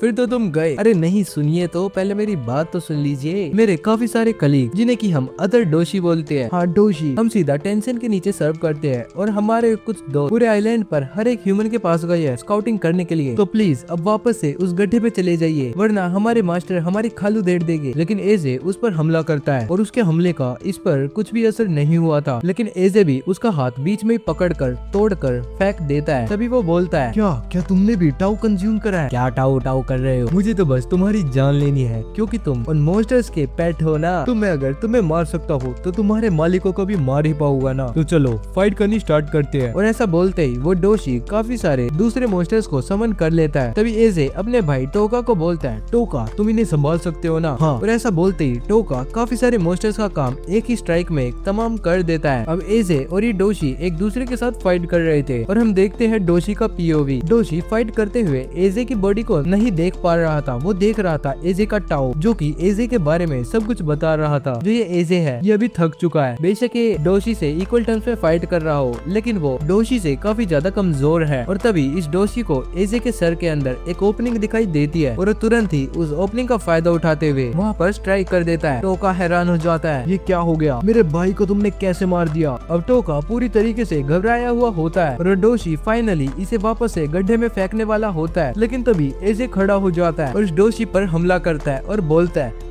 मुझे पता था तुम ये ओपनिंग देखने के बाद रुक नहीं सकते, तुम मेरे पर हमला यहीं पर करोगे और इस बात का मैंने फायदा उठा लिया। और हम देखते हैं एजे का सर रीजनरेट हो चुका है जैसे कि उन टेंशन का होता था। तभी वो डोशी देखता है एजे का टाओ और ज्यादा बड़ा और ज्यादा खतरनाक हो चुका है। ये बिल्कुल ऐसा लग रहा है मानो कोई टेंशन ही हो। और वो डोशी इस पर दूर से एयर स्ट्राइक से हमला करता है और पास में आकर इसके हाथ तोड़ देता है, लेकिन वो तुरंत ही रीजनरेट हो जाते हैं। और डोशी नोटिस करता है कि इसका जो टाओ है वो कंटिन्यूअसली ग्रो करे जा रहा है। इसी रेट पर वो किसी टेंशन के जितना पावरफुल होगा। और जहाँ जहाँ से ये रीजनरेट हो रहा था वहाँ अलग अलग टैटूज आ रहे थे। तुम बहुत बहादुर हो, अगर कोई और तुम्हारी जगह होता तो डर जाता इतने सारे बॉडीज में चेंज होते हुए। तुम्हें क्या लगता है मैंने बचपन से कैसे सरवाइव करा है? अगर मैं ऐसी छोटी छोटी चेंजेस से डरता रहूंगा तो मैं बड़ा और इमोर्टल कैसे बनूंगा? तो चलो अब मुझे और एबिलिटीज दिखाओ अपनी। और ऐसा बोलते ही वो उस डोशी की तरफ बढ़ता है। डोशी जैसे तैसे कर उसके ऊपर एयर स्ट्राइक फेंकता है, लेकिन अब वो सारी एयर स्ट्राइक्स को देख पा रहा था और उन्हें डोज भी कर लेता है और उसकी नेवल पर हमला करता है। इस अटैक के बाद एजे अब उसका टाओ भी देख पा रहा था। इस तरह टोका ने भी सारे के सारे मॉन्स्टर्स को मार दिया था। अब डोशी जैसे ही अपने टाओ को अपने हाथ में इकट्ठा करता है तो एजे उसे सेंस कर लेता है और उसके हाथ को जाकर कचुम्बर बना देता है और बोलता है, चलो मैंने इनफ देख लिया, मैं सब कुछ समझ चुका हूँ। मेरे अटैक्स का उस बंदे पर इसलिए असर नहीं हो रहा था क्योंकि मैंने अपने पूरे शरीर को इस टाओ में कन्वर्ट नहीं करा था। अब बस मुझे थोड़ी सी प्रैक्टिस करनी है और फिर मैं इस टाओ का मास्टर बन जाऊंगा। और ऐसा बोलकर वो अपने हाथ में टाओ को इकट्ठा करता है और उसकी नेवल पर हमला करता है। अब इसके बाद एजे अपने भाई को बोलता है, अभी ये मरा नहीं है, इसके हाथ पैर बांध दो ताकि मैं इसे और ज्यादा क्वेश्चन आंसर कर सकूं। इस तरफ हम स्वॉर्ड मास्टर को देखते हैं जो कि उन मॉन्स्टर से फाइट कर रहा था और वो फिर मे से पूछता है, मे क्या मैं टाओ का इस्तेमाल कर रहा हूँ? नहीं, टाओ स्ट्रॉन्ग, टाओ वीक। अरे मुझे समझ में नहीं आ रहा यार, ये लो। क्या इतना स्ट्रॉन्ग है टाओ? नहीं, टाओ स्ट्रॉन्ग, टाओ वीक। अरे यार तुम ढंग से बता क्यों नहीं पा रही? ऐसा लग रहा है मानो मैं कोई वर्ड गेम खेल रहा हूँ। तो ये कोई ब्रूट फोर्स नहीं होता क्या? और इस तरफ हम गाबी मारू को देखते हैं जो कि इजीली उन सारे मॉन्स्टर्स का काम तमाम कर रहा था। थर्ड मास्टर भी सोचता है, यार ये तो काफी ज्यादा स्ट्रॉन्ग है। मिस क्या वो टाओ यूज कर रहा है? नहीं, टाओ स्ट्रॉन्ग है। और इस तरफ हम उसके असाइमोन को देखते हैं जो कि मॉन्स्टर्स पर एक्सपेरिमेंट कर रहा था ताकि वो इनके वीक पॉइंट्स पता लगा सके। और वे लोग और ज्यादा लड़ने लगते हैं और एक एक कर सारे मॉन्स्टर्स को मार रहे होते हैं। तभी एक दूसरा डोशी स्वॉर्ड ड्रैगन पर हमला करता है और वो उसे इजीली डॉज कर लेता है, लेकिन उसका तो हमला मे पर था और वो मे को वहाँ से उठाकर अपने पास लाकर बोलता है, मे मैं तुम्हें इतने दिनों से ढूंढ रहा था, काफी साल हो चुके हैं, नहीं काफी सारी डेकेड्स हो चुकी है आपको होराई में से गए हुए, पर आज मैं लकी हूँ, आज मैं आपसे वापस से रीयूनाइट हो गया। तो चलो अब वापस चलते हैं, हमें आपकी हेल्प की जरूरत है। गाबी मारू से रोकते हुए बोलता है, अबे ओए यहाँ पर क्या चल रहा है? ये मैं भी तुमसे यही पूछना चाहता हूँ, क्या चल रहा है ये? मे तुम जैसे तुच्छ ह्यूमंस के लिए नहीं है वो, बल्कि हमारे पैलेस में बिलोंग करती है, हमारी प्यारी टेंशन। और इन्हें समझ में आ जाता है मे भी एक टेंशन ही है। लेकिन तभी गाबी मारू देखता है उसकी ऐसी बातें सुनने के बाद मैं रो रही है और गाबी मारू उसके आगे आकर बोलता है, ओए जो भी हो तुम वहीं पर रुक जाओ, तुम मे को ऐसे लेकर नहीं जा सकते। और मे काफी ज्यादा खुश हो जाती है। तभी वहाँ पर एक और डोशी आ जाता है और इन्हीं के साथ साथ काफी सारे बटरफ्लाईज और इंसेक्ट्स भी। मैंने इनकी वजह से अपना उल्टा हाथ खो दिया, इनकी तो मैं ऐसी तैसी कर दूंगा। थर्ड मास्टर उनके साथ लड़ने लग जाता है। तभी एक डोशी स्वॉर्ड ड्रैगन पर एक इनविजिबल अटैक करता है। गाबी मारू समझ जाता है ये वही इनविजिबल अटैक है जो कि उन टेंशन ने हमारे पर यूज करा था। स्वॉर्ड ड्रैगन को भी समझ में आ जाता है कि यही टाओ है जो अभी इसने यूज करा। अब उन सब में लड़ाई स्टार्ट हो जाती है। थोड़ी देर बाद वे डोशी बोलते हैं, तुम हमारे लिए कोई भी मैच नहीं हो, तुम हमें मे को दो और हम तुम्हें यहाँ से जिंदा जाने देंगे। मैं मे को तुम्हें कैसे देने दूं? जब से मैं इस आइलैंड पर आया हूँ सबसे पहली बात तो मैं अपने कैरेक्टर में ही नहीं हूँ, और इसके बाद मैंने मेरी हेल्प करी थी तो मैं अब उसकी हेल्प करूंगा। देखो मैं बस इतना कहना चाहता हूँ, मे हमारे लिए इम्पोर्टेंट है, अगर हमें टाओ और ज्यादा सीखना है तो हमें मे की जरूरत है। तुम तो मॉन्स्टर हो ना, तो तुम्हें टाओ की क्या जरूरत? मैंने तो सुना है टाओ सिर्फ टेंशन यूज कर सकते हैं। तुम्हारी स्टेटमेंट से क्या मतलब है कि सिर्फ टेंशन ही टाओ यूज कर सकते हैं? टाओ हर एक ऑब्जेक्ट और हर एक living and non living thing में प्रेजेंट होता है। तुम स्टूपिड ह्यूमंस में भी टाओ होता है। चलो तुम्हारे मरने से पहले मैं समझाता हूँ कि टाओ को कैसे सीखा जाता है। तो टाओ को सीखने के लिए 5 स्टेप होते हैं, डोइन, टाइसोकु, श्यूत्सु एंड शूटेन, और लास्ट में बोचू जुत्सु। और बोचू जुत्सु के लिए एक पार्टनर चाहिए होता है। ओए ये बोचू जुत्सु क्या होता है? बोचू जुत्सु वो होता है भाई जो शादी के बाद करते हैं। क्या तुम इस छोटी सी बच्ची को इस काम के लिए लेकर जाना चाहते हो? हाँ तो इसमें गलत ही क्या है? सारे जानवर, सारे इंसेक्ट, इवन ह्यूमंस भी इस टेक्निक को परफॉर्म करते हैं। जब भी कोई टेंशन या डोशी बोचू जुत्सु का इस्तेमाल करता है हमारी पावर्स और ज्यादा बढ़ जाती है। हम इतने सालों से, हजारों सालों से बोचू जुत्सु का इस्तेमाल करते आ रहे हैं, लेकिन अनलाइक टेंशन हमारे अंदर यिन यांग दोनों टाइप के पावर्स नहीं है। जैसे तुमने देखा होगा टेंसेन लड़का और लड़की में ट्रांसफॉर्म हो सकते हैं, हमारे पास वैसी सेम पावर्स नहीं है, इसलिए हमें मे की जरूरत है ताकि हम बोचू जुत्सु परफॉर्म कर अपनी पावर्स को बढ़ा सके। बस बहुत सुन लिया मैंने, तुम एक छोटी सी बच्ची के साथ ऐसा नहीं कर सकते। अब इनकी बात सुनते सुनते गाबीमारू को बहुत ज्यादा गुस्सा आ रहा होता है। तुम्हारी हिम्मत कैसे हुई मे के बारे में ऐसी बातें करने की? तुम तो ऐसे बोल रहे हो जैसे मे कोई ऑब्जेक्ट हो, अब तुम बचने नहीं वाले। तभी वे दोनों डोशी किसी चीज में ट्रांसफॉर्म हो जाते हैं और गाबीमारू भी निंजुत्सु का इस्तेमाल कर रहा होता है। अब स्वॉर्ड ड्रैगन हमला करने लग जाते हैं। इन लोगों की भी रीजनरेशन काफी ज्यादा फास्ट थी, लेकिन वो टेंशन जितनी स्ट्रॉन्ग नहीं थी। अब जैसे ही वे बटरफ्लाइज इन पर हमला करती है तो निंजुत्सु का इस्तेमाल करते हुए गाबीमारू बटरफ्लाइज को राख बना देता है। तभी पीछे से असाइमोन की आवाज आती है, तुम बिल्कुल गलत तरीके से लड़ रहे हो, तुम्हें अपनी बॉडी को काम रखना होगा, अपने माइंड को शांत रखो, तभी तुम टाओ का इस्तेमाल कर सकते हो। तुम एक ही समय पर स्ट्रॉन्ग और वीक दोनों होने चाहिए। तभी मैं उनके पास आती है और बोलती है, मैं तुम्हें टाओ सेंस करने में तुम्हारी मदद करूंगी। गाबीमारू को थोड़ा थोड़ा समझ में आने लग जाता है और फिर वो मे को बोलता है, कोई नहीं, मैं बाद में समझ लूंगा, पहले अभी मुझे इनको खत्म करना है। तभी मैं बोलती है, बेग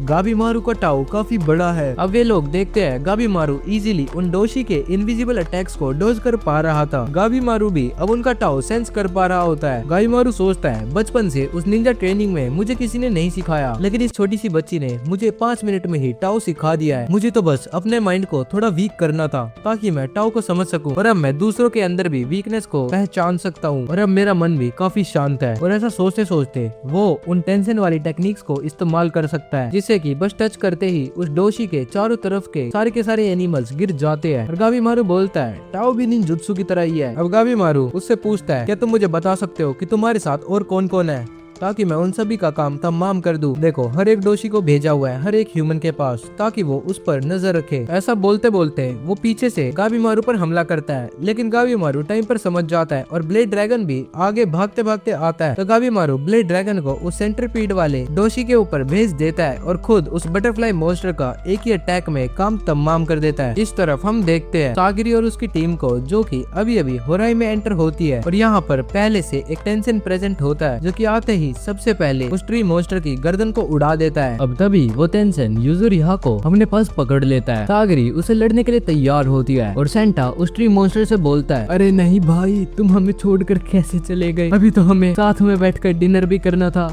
अब फ्रूट्स मेरे लिए कौन लाएगा? लेकिन तभी वो टेंशन बोलता है, अरे भाई, इतने से अटैक से नहीं मरने वाले, काफी मोटी चमड़ी का है। मुझे पता है मैं मरने वाला हूँ, लेकिन मुझे इस बात का दुख नहीं है, क्योंकि फाइनली मैं होराई के अंदर एंटर कर गया और अब मेरी सोल पैराडाइज में जाएगी। हाँ, तो तुम वो सोल वाला मिथ बोल रहे हो, एक्चुअली वो एक झूठ है। हम तो बस यहाँ पर ह्यूमंस के ऊपर एक्सपेरिमेंट करते हैं ताकि हम एक अल्टीमेट लाइफ फॉर्म बना सके, और जो भी तुम्हें हमने हजारों सालों पहले बताया था वो सब कुछ झूठ था और तुम सारे हमारे एक्सपेरिमेंट का हिस्सा। अब वो टेंशन काफी सारे शोशिन को वहाँ पर बुला लेता है और बोलता है, देखो, ये लोग भी तुम्हारी ही तरह इस आइलैंड पर उस एलिक्सर को ढूंढने आए थे और अब ये भी हमारे एक्सपेरिमेंट्स का हिस्सा बन चुके हैं। काफी कूल है ना? तभी सेंटा उससे बोलता है, इसका मतलब इस आइलैंड पर एलिक्सर वाकई में है? अरे नहीं, क्या तुम्हें सच में लगता है इस आइलैंड पर एलिक्सर होगा? दरअसल यहाँ पर जितने भी लोग आए हैं उन पर हमने एक्सपेरिमेंट कर उन्हें मॉन्स्टर बना दिया, और ये जो तुम जैसे हाई क्वालिटी ह्यूमंस होते हैं इन्हें हम टान में कन्वर्ट कर देते हैं, और टान नॉर्मल लोगों के लिए नहीं होता, ये तो बस हम ही पी सकते हैं। अगर कोई नॉर्मल इंसान टर्न पिएगा तो वो पेड़ बन जाएगा। एलिक्सर ऑफ एटर्नल लाइफ जैसी कोई चीज नहीं होती। सागिरी सोच में पड़ जाती है, एलिक्सर नहीं होता तो अब गाबीमारू के साथ क्या होने वाला है? क्या उसे अब पार्डन मिलेगी? अब हम इस तरफ यूजुरिहा को देखते हैं, जो कि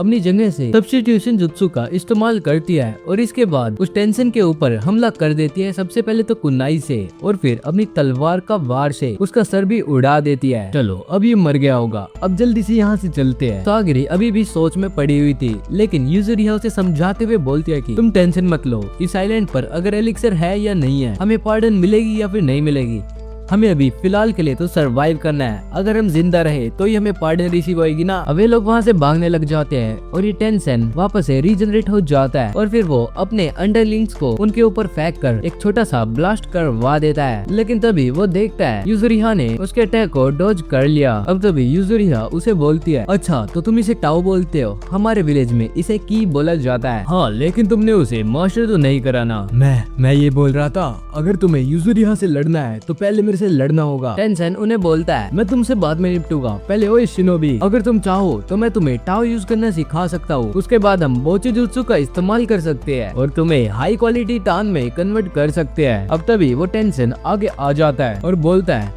अब मुझे तुम दोनों की कोई भी जरूरत नहीं है, मैं इस शिनोबी लड़की से ही अपना काम चला लूंगा, तो ये लो। और वो सागिरी पर एक इनविजिबल हमला करता है। सागिरी काफी ज्यादा दूर जाकर गिरती है। अब वो टेंशन वापस से यूजुरिया से बात करने लगता है, लेकिन तभी सेंटा काफी स्पीड में उसके हाथ और पैर काट देता है। मेरे से दूर रहो मोटे बद्दे इंसान, मैंने तुम्हें बोला था अगर तुम्हें यूजुरिया से लड़ना है तो उससे पहले तुम्हें मेरी डेड बॉडी से गुजरना होगा। और तभी हम देखते हैं यूजुरिया अपने उन लिक्विड में से एक लिक्विड पी लेती है और वापस से उसे काफी पसीना आने लगता है और वो अपने निजुत्सु का इस्तेमाल करते हुए उसके चारों तरफ एक नेट बना देती है। और जैसे ही उस नेट को खींचती है तो टेंशन का पूरा शरीर एसिड के टच में आने की वजह से जलने लगता है और फिर यूजुरिया उसकी पूरी अपर बॉडी को खत्म कर देती है। ओह वाकई में तुम टाओ यूज कर सकती हो, और ऐसा बोलकर वो रीजनरेट हो जाता है। अब सेंटा और यूजुरिया मिलकर इससे लड़ रहे थे और इसकी स्पीड काफी ज्यादा फास्ट हो जाती है और वो सेंटा को साइड में ले जाकर पटक कर यूजुरिया को अपने हाथों में उठा लेता है और उसे बोलता है जब तक तुम टाओ मास्टर ना कर लो तब तक तुम हमें नहीं हरा सकती, तो वेलकम टू द होराई, अब तुम मेरी टान बन जाओगी। इस तरफ सागिरी बस वुड मॉन्स्टर से पूछती है वुड मॉन्स्टर क्या मैं तुमसे एक बात जान सकती हूँ, इंटेंशन की क्या कोई वीक पॉइंट होता है? मुझे नहीं पता, अगर भगवान यही चाहते हैं कि हम सारे मर जाए तो मैं मरना कबूल करूँगा। देखो मुझे पता है तुम्हारी इंटेंशन के लिए क्या फीलिंग है, लेकिन ऐसे रेट पर हम सारे ही मर जाएंगे और तुम मेसान को कभी भी नहीं देख पाओगे, तो जल्दी बताओ इनकी कोई वीकनेस है तो। और इस तरह वो टेंशन वापस यूजुरिया से बात कर रहा था, जो तुम सब्स्टिट्यूशन यूजुत्सु का यूज करती हो वो भी टाओ है, प्लस में जो अभी अभी तुमने अपने पसीने का इस्तेमाल करा वो भी टाओ। लेकिन तभी पीछे से यूजुरिया उस पर हमला करती है। टेंशन उसका टाओ देखने के बाद बोलता है अभी तुम इतनी पावरफुल नहीं हुई हो कि तुम मुझे हरा दो, लेकिन यूजुरिया आगे भागते भागते अपनी तलवार उसके पेट में फेंकती है और फिर उसके पेट को काट देती है। इस तरफ हम उस वुड मॉन्स्टर को देखते हैं जिसने की यूजुरिया को सेम बात बताई थी, ह्यूमन बॉडी में टाओ ओरिजिनेट होता है हमारी नेवल से, अगर तुम उसी को काट दोगी तो हो सकता है टेंशन की मौत हो जाए। और तभी वो देखती है कि टेंशन तो वापस ही रीजनरेट हो गया।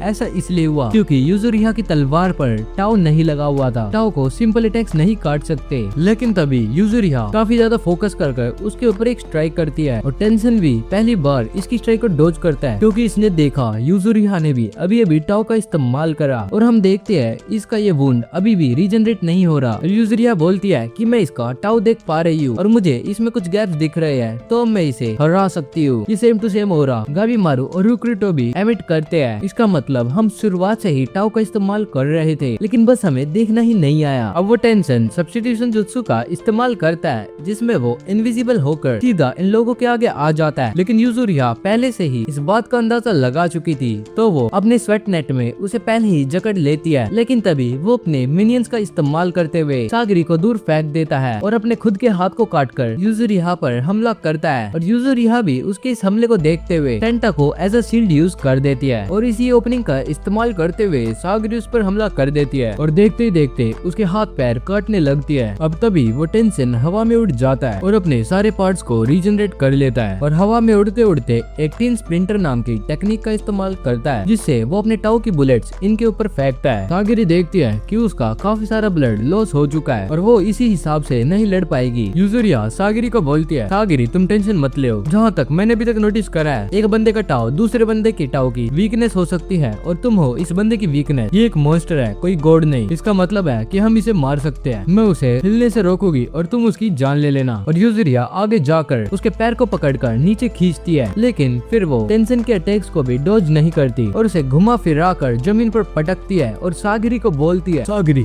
अभी जाओ जल्दी जाकर उसे मारो। जैसे ही वो टेंशन खड़ा होता है तो पीछे से सेंटा उसके दिल पर हमला करता है और उसे पकड़ लेता है। सागिरी जल्दी से आगे बढ़ती है और उसके पेट को काट देती है और फिर वो जमीन पर गिर जाता है और वे लोग काफी खुश हो जाते हैं कि उन्होंने टेंशन को मार दिया था। लेकिन सागिरी अभी भी श्योर नहीं थी कि वाकई में ये मॉन्स्टर मर चुका है। अब वे लोग एक जगह बैठे होते हैं और सागिरी सेंटा से बोलती है सेंटा क्या तुम यूजुरिया से प्यार करते हो? अरे नहीं, ये कैसी बात कर रही हो? और सेंटा शर्माने लगता है। फिर वो बताता है, जब मैं छोटा था तो मुझे ड्राइंग बनाना काफी ज्यादा पसंद था, लेकिन हमारी फैमिली में हर एक लड़के को एक असाइमोन की ट्रेनिंग करना कंपलसरी था, तो मेरे को जबरदस्ती इन्होंने एक यामाडा असाइमोन का मेंबर बना दिया। स्टार्टिंग में तो मेरे को काफी ज्यादा गुस्सा आता था और मुझे लोगों को मारना बिल्कुल भी पसंद नहीं था, लेकिन इवेंचुअली मैंने अपनी हॉबीज को पीछे ही छोड़ दिया। जब तक मैं युजुरिहा से नहीं मिला था। युजुरिहा ने मेरी शक्ल देखते ही बता दिया था कि मुझे लोगों को मारना बिल्कुल पसंद नहीं है, और मैं उसकी ऐसी फ्री विल और चुलबुले बिहेवियर को देखने के बाद इससे काफी ज्यादा जेलस होने लग गया। अब यहीं पर दूसरी तरफ हम देखते हैं गाबीमारू को, जो कि सोच रहा होता है, लग रहा है मैंने टाओ का अभी तक मास्टर नहीं करा है, मुझे जल्दी ही से मास्टर करना होगा अगर मुझे उन टेंशन से भिड़ना है तो। वो असाइमोन बोलता है, अगर तुम सारे लोगों को ऐसे ही मारते रहोगे तो हम एलिक्सर के बारे में किससे पूछेंगे। वो ड्रैगन बोलता है, देखो मुझे अच्छा तो नहीं लग रहा, लेकिन मुझे मैं से ही पूछना पड़ेगा, क्या तुम हमें टाओ का यूज करना सिखा सकती हो जैसे कि तुमने गाबीमारू को सिखाया। गाबीमारू उसे रोकते हुए बोलता है, मैं थैंक यू, तुमने उस टाइम पे मेरी जान बचाई थी, मुझे लग रहा है तुम मेरे पीछे कुछ मांगने के लिए आई थी, क्या तुम अब मुझे बता सकती हो कि तुम्हें मेरे से क्या चाहिए था। लेकिन तभी गाबीमारू जमीन पर बेहोश होकर बुरी तरीके से गिर जाता है और युजुरिहा इस तरफ बोलती है उन्हें, ओए क्या यहाँ पर हमेशा से इतने सारे फ्लावर्स उगे हुए थे क्या। और तभी वो फ्लावर युजुरिहा पर हमला करता है और सेंटा बीच में आकर उसकी जान बचा लेता है, और हम देखते हैं सेंटा को जिसके की पूरे शरीर के ऊपर से फ्लावर उगने लग गए हैं, और इस तरफ वो टेंशन वापस से ट्रांसफॉर्म हो जाता है। सागिरी युजुरिहा से पूछती है, हमें क्या करना चाहिए। ये भी कोई पूछने वाली बात है, हमें वापस से इससे फाइट करनी होगी, वरना हम यहाँ से जिंदा नहीं जा सकते। और वो मोस्टर इन दोनों पर हमला करता है, लेकिन तभी वहाँ पर आ जाता है हमारा शियोन, जो कि एक ही वार में उन्हें प्रोटेक्ट कर लेता है। अब शियोन नुरुगी को बोलता है, नुरुगी सेंटा के फ्लावर्स को काट दो, हो सकता है इससे इसकी ट्रांसफॉर्मेशन थोड़ी सी रुक जाए। और फिर शियोन नोटिस करता है ये जो मोस्टर उसके आगे खड़ा है, इसकी स्मेल और इसका ऑरा सेम टू सेम उसी मोस्टर की जैसा है जिसने की टेंजा को मारा था। और इसके बाद शियोन उन्हें बोलता है, अब मैं तुम्हें बताने वाला हूँ कि तुम इमोर्टल को कैसे मार सकते हो। अब शियोन अपने चारों तरफ टाओ को कवर कर लेता है, और जैसे ही वो मोन्स्टर शियोन पर हमला करता है तो वो एक ही स्ट्राइक में उसके सारे हमलों को काट देता है। इस तरफ सागरी स्ट्रीम मोन्स्टर से पूछती है, क्या तुम मुझे बता सकते हो कि हम इसकी हेल्प करने के लिए क्या कर सकते हैं। अब इसकी हेल्प नहीं हो सकती, आई एम सॉरी। तभी युजुरिहा उन्हें साइड में हटाकर आगे आती है और बोलती है, मुझे पता है मैं लेट हूँ, लेकिन मैं इस टेक्निक को ट्राई कर सकती हूँ। और इस तरफ हम शियोन को देखते हैं जो कि काफी ज्यादा तगड़े तरीके से इस मोन्स्टर के साथ फाइट कर रहा था। शियोन उसके हर एक अटैक को डॉज कर रहा था, जबकि वो ब्लाइंड है और उसके साथ इक्वल टर्म्स में फाइट कर रहा था। मोन्स्टर एक काफी बड़ा अटैक उन पर करता है, और अटैक के खत्म होने के बाद शियोन सीधा उसके पेट पर हमला कर उसे दूर फेंक देता है। और सागरी देखती है कि इस फॉर्म में उसका एनिमी रीजनरेट नहीं कर पा रहा, और तभी वो मोन्स्टर खड़ा होता है और बोलता है, अरे वाह, लग रहा है तुम्हारा टाओ भी मेरे टाओ से अपोजिट है, लेकिन मेरे फ्लावर्स की एक स्क्रैच से ही तुम्हारा ये हाल हो गया, अब तुम भी टान बन जाओगे। लेकिन शियोन अपने ऊपर उग रहे उन सारे फ्लावर्स को जड़ से ही काट देता है। वो मोन्स्टर उससे बोलता है, लग रहा है तुम्हें तुम्हारी जान प्यारी नहीं है, मुझे मेरी जान प्यारी है, लेकिन मैं तुम्हारी जान से प्यार नहीं करता, और मैं अब उसे लेने वाला हूँ। शियोन सोचता है, मैं अपनी वेव्स का इस्तेमाल कर रहा हूँ, लेकिन ये अभी भी सिंपल टास्क नहीं है, क्या मैं इस इमोर्टल बंदे को मार सकता हूँ। सागरी आगे जाती है, लेकिन नुरुगी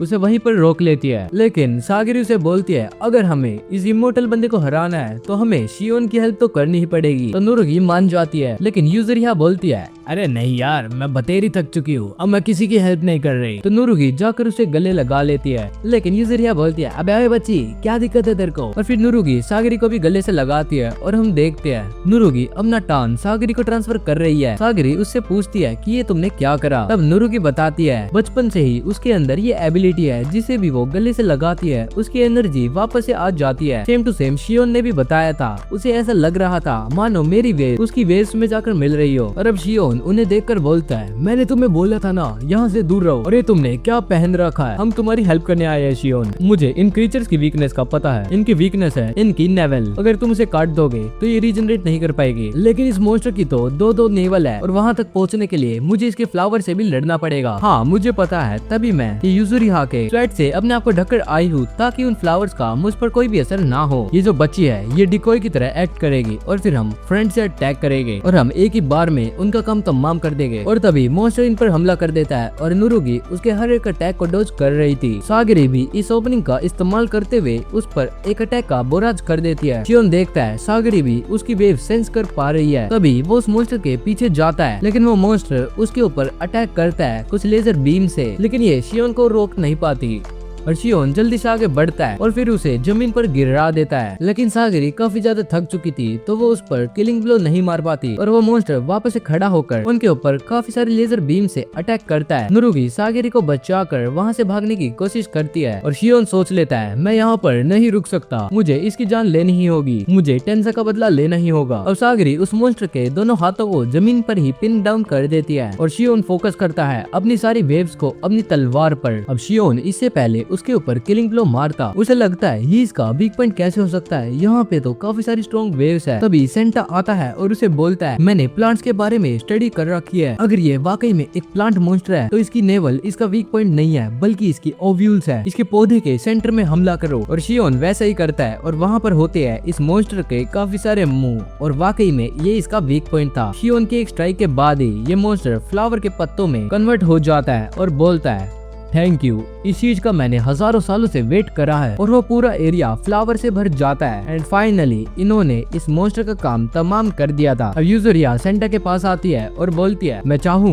तो या तो इसकी जान बचा सकती हूँ या फिर उस दूसरे वॉरियर की, अगर तुम मेरी बात मानो तो मैं उस दूसरे वॉरियर की जान बचाना चाहूंगी क्योंकि ये काफी कमजोर है और वो बंदा ज्यादा पावरफुल। ऐसा क्यों? क्योंकि मेरे पास बस एक ही डोज है ना, अगर तुम इन दोनों को आधी आधी दे दो तो क्या वो काम करेगी? नहीं, और वैसे भी मेरे पास थोड़ी सी एक्स्ट्रा है लेकिन मैं अपने लिए बचा कर रखना चाहती हूँ। सागरी सेंटा की मौत की वजह से रोने लग जाती है, वो नहीं चाहती थी कि सेंटा या शियोन में से कोई भी मरे। यूजुरिया सेंटा के पास आकर बोलती है सेंटा मुझे पता था तुम्हें कभी भी अपनी जॉब पसंद नहीं थी, तो अब तुम्हें मौका मिल रहा है तुम्हारी परेशानियों से निकलने का और आगे बढ़ने का। और सेंटा उसकी बात मान जाता है और वो दवाई शियोन को दे दी जाती है और सेंटा का फ्यूनरल वहीं पे कर दिया जाता है। अब इस तरफ हम गाबी मारू को देखते हैं जिसकी की आंख अभी अभी खुली थी और वो उठते ही अलर्ट मोड में चला जाता है। मैं ये कहाँ पर आ गया? अरे भाई बैठ जाना यार, इतनी देर में तो तू जागा है और जागते तू ये कूद रहा है। हम कहाँ पर है? अरे ये हमें एक गुफा देखी थी तो इसलिए हम तुम्हें यहाँ पर ले आए। गाबी मारू सोचता है मैं तो किसी चीज को याद नहीं कर पा रहा हूँ, ये लोग कौन है और मैं ये कहाँ पर आ रखा हूँ। अब इस तरफ हम शियोन को देखते हैं जो कि उन्हें एक सेफ पैलेस में लेकर जाता है और उसके बाद उन्हें बोलता है देखो अब हम सारी इन्फॉर्मेशन को एक दूसरे के साथ शेयर करते हैं, तो सबसे पहले मेरी बारी। जो टर्न होता है वो हमारे लाइफ फोर्स को शो करता है, अगर कोई अपने टर्न को ज्यादा यूज कर ले तो उसकी मेमोरी भी गायब हो सकती है, हो सकता है कि वो जिंदा ही ना रहे, तो हमें इसे ध्यान से यूज करना पड़ेगा। टाओ का इस्तेमाल कर हम किसी की मेमोरीज भी ऑल्टर कर सकते हैं, या फिर अगर हमारी मेमोरीज ऑल्टर हो रखी हो तो ज्यादा टाओ यूज करने के बाद हमारी मेमोरीज वापस भी आ सकती है। तभी यूजर यहाँ बोलती है अरे नहीं, अगर ऐसा हुआ तो गाबी मारू उसकी मेमोरीज उसे वापस आ जाएगी। तुम्हारे इससे क्या मतलब है? देखो मैं भी एक कुनोइची हूँ, मुझे पता है शिनोबी लाइफ के बारे में। हम शिनोबीज का कोई नहीं होता, हमें बचपन से ही हमारे पेरेंट्स से दूर रखा जाता है और कुछ ऐसी स्टोरीज बताई जाती है जो कि हमें बचपन से ही रियल लगे, जैसे कि गाबी मारू की वाइफ वो दरअसल कभी रियल थी ही नहीं। बचपन से ही गाबी मारू के दिमाग में ऐसी बातें डाली गई होगी, ऐसी ही चीजें हमारे विलेज में हुआ करती थी। और वैसे भी जैसे आतंकवादी की प्रेम कहानी नहीं होती वैसे ही किसी निंजा की भी नहीं। मेरे हिसाब से उसके विलेज के लीडर ने उसके दिमाग में ऐसी मेमोरीज फिक्स करी है जैसे कि उसकी वाइफ की हो, और इसी वजह से वो इतना मोटिवेटेड रहता है अपने आप को जिंदा बचाने के लिए और सामने वाले को मारने के लिए। और इस तरफ हम गाबी मारू को देखते हैं जिसे कि कोई भी बात याद नहीं आ रही होती और वो अपनी वाइफ के बारे में सब कुछ भूल गया होता है। तभी वो सोचता है शिनोबी का रूल नंबर 1, ऐसा मत शो करो कि तुम वीक हो। तो फिर वो अपने आसपास में ये जो तीनों लोग बैठे हुए होते हैं उनके साथ घुलने मिलने की सोच लेता है। मैं गाबी मारू से पूछती है गाबी मारू तुम ठीक हो? हाँ मैं ठीक हूँ। मैं देखती है कि उसके सर के ऊपर वाला हिस्सा गायब हो चुका है, लेकिन वो किसी को भी कुछ नहीं बताती। अब ज्यादा रात होती है और शियोन बाहर आकर देखता है सागरी ऐसे ही बाहर बैठी हुई है, तो वो सागरी से बोलता है क्या हुआ, नींद नहीं आ रही? नहीं, नींद तो मेरी उसी पल खराब हो गई थी जब मैंने सुना कि गाबी मारू की वो वाइफ वाली मेमोरी सारी फेक है। अगर उसने टाओ का यूज करना सीख लिया होगा तो पक्का वो उसे ओवर यूज करेगा और उसकी सारी मेमोरीज चली जाएगी। मैं नहीं चाहती कि ऐसा हो, अगर ऐसा हो गया तो वो एक किलिंग मशीन बन जाएगा और हमारे में से कोई भी उसे नहीं हरा पाएगा। दूसरी तरफ हम शोगुन में देखते हैं जहाँ पर विलेज के लीडर्स बात कर रहे थे कि इन्हें उस आइलैंड पर एक और रेड भेजनी चाहिए और इस बार यामाडा क्लैन के मेंबर्स के साथ जाएंगे पावरफुल शिनोबी। और हमारे इस सीजन की और हमारी इस वीडियो की यहीं पे एंडिंग हो जाती है। तो गाइज ये है हेल्स पैराडाइज का सीजन नंबर 1 जो कि पूरा खत्म हो चुका है। और आपके साथ मैं एक गुड न्यूज भी शेयर कर देता हूँ, इसका सीजन 2 भी साथ साथ रिलीज हो चुका है और जब मैं ये वीडियो बना रहा हूँ इसके सीजन 2 के ऑलरेडी 6 to 7 एपिसोड्स आ चुके हैं। तो टेंशन मत लो यार, इससे अगली वीडियो इसके सीजन 2 पर आएगी, तो उसके लिए आप चैनल को सब्सक्राइब कर लो। हम 1000 सब्सक्राइबर्स के काफी ज्यादा करीब है और हाँ इस वाले चैनल पे 500 सब्सक्राइबर्स के। और इसी के साथ साथ अगर आपको जरा सी भी वीडियो ये पसंद आई हो तो इसे लाइक कर दो और अपने दोस्तों के साथ शेयर भी कर देना। टिल देन मिलते हैं, बाय बाय, सायोनारा।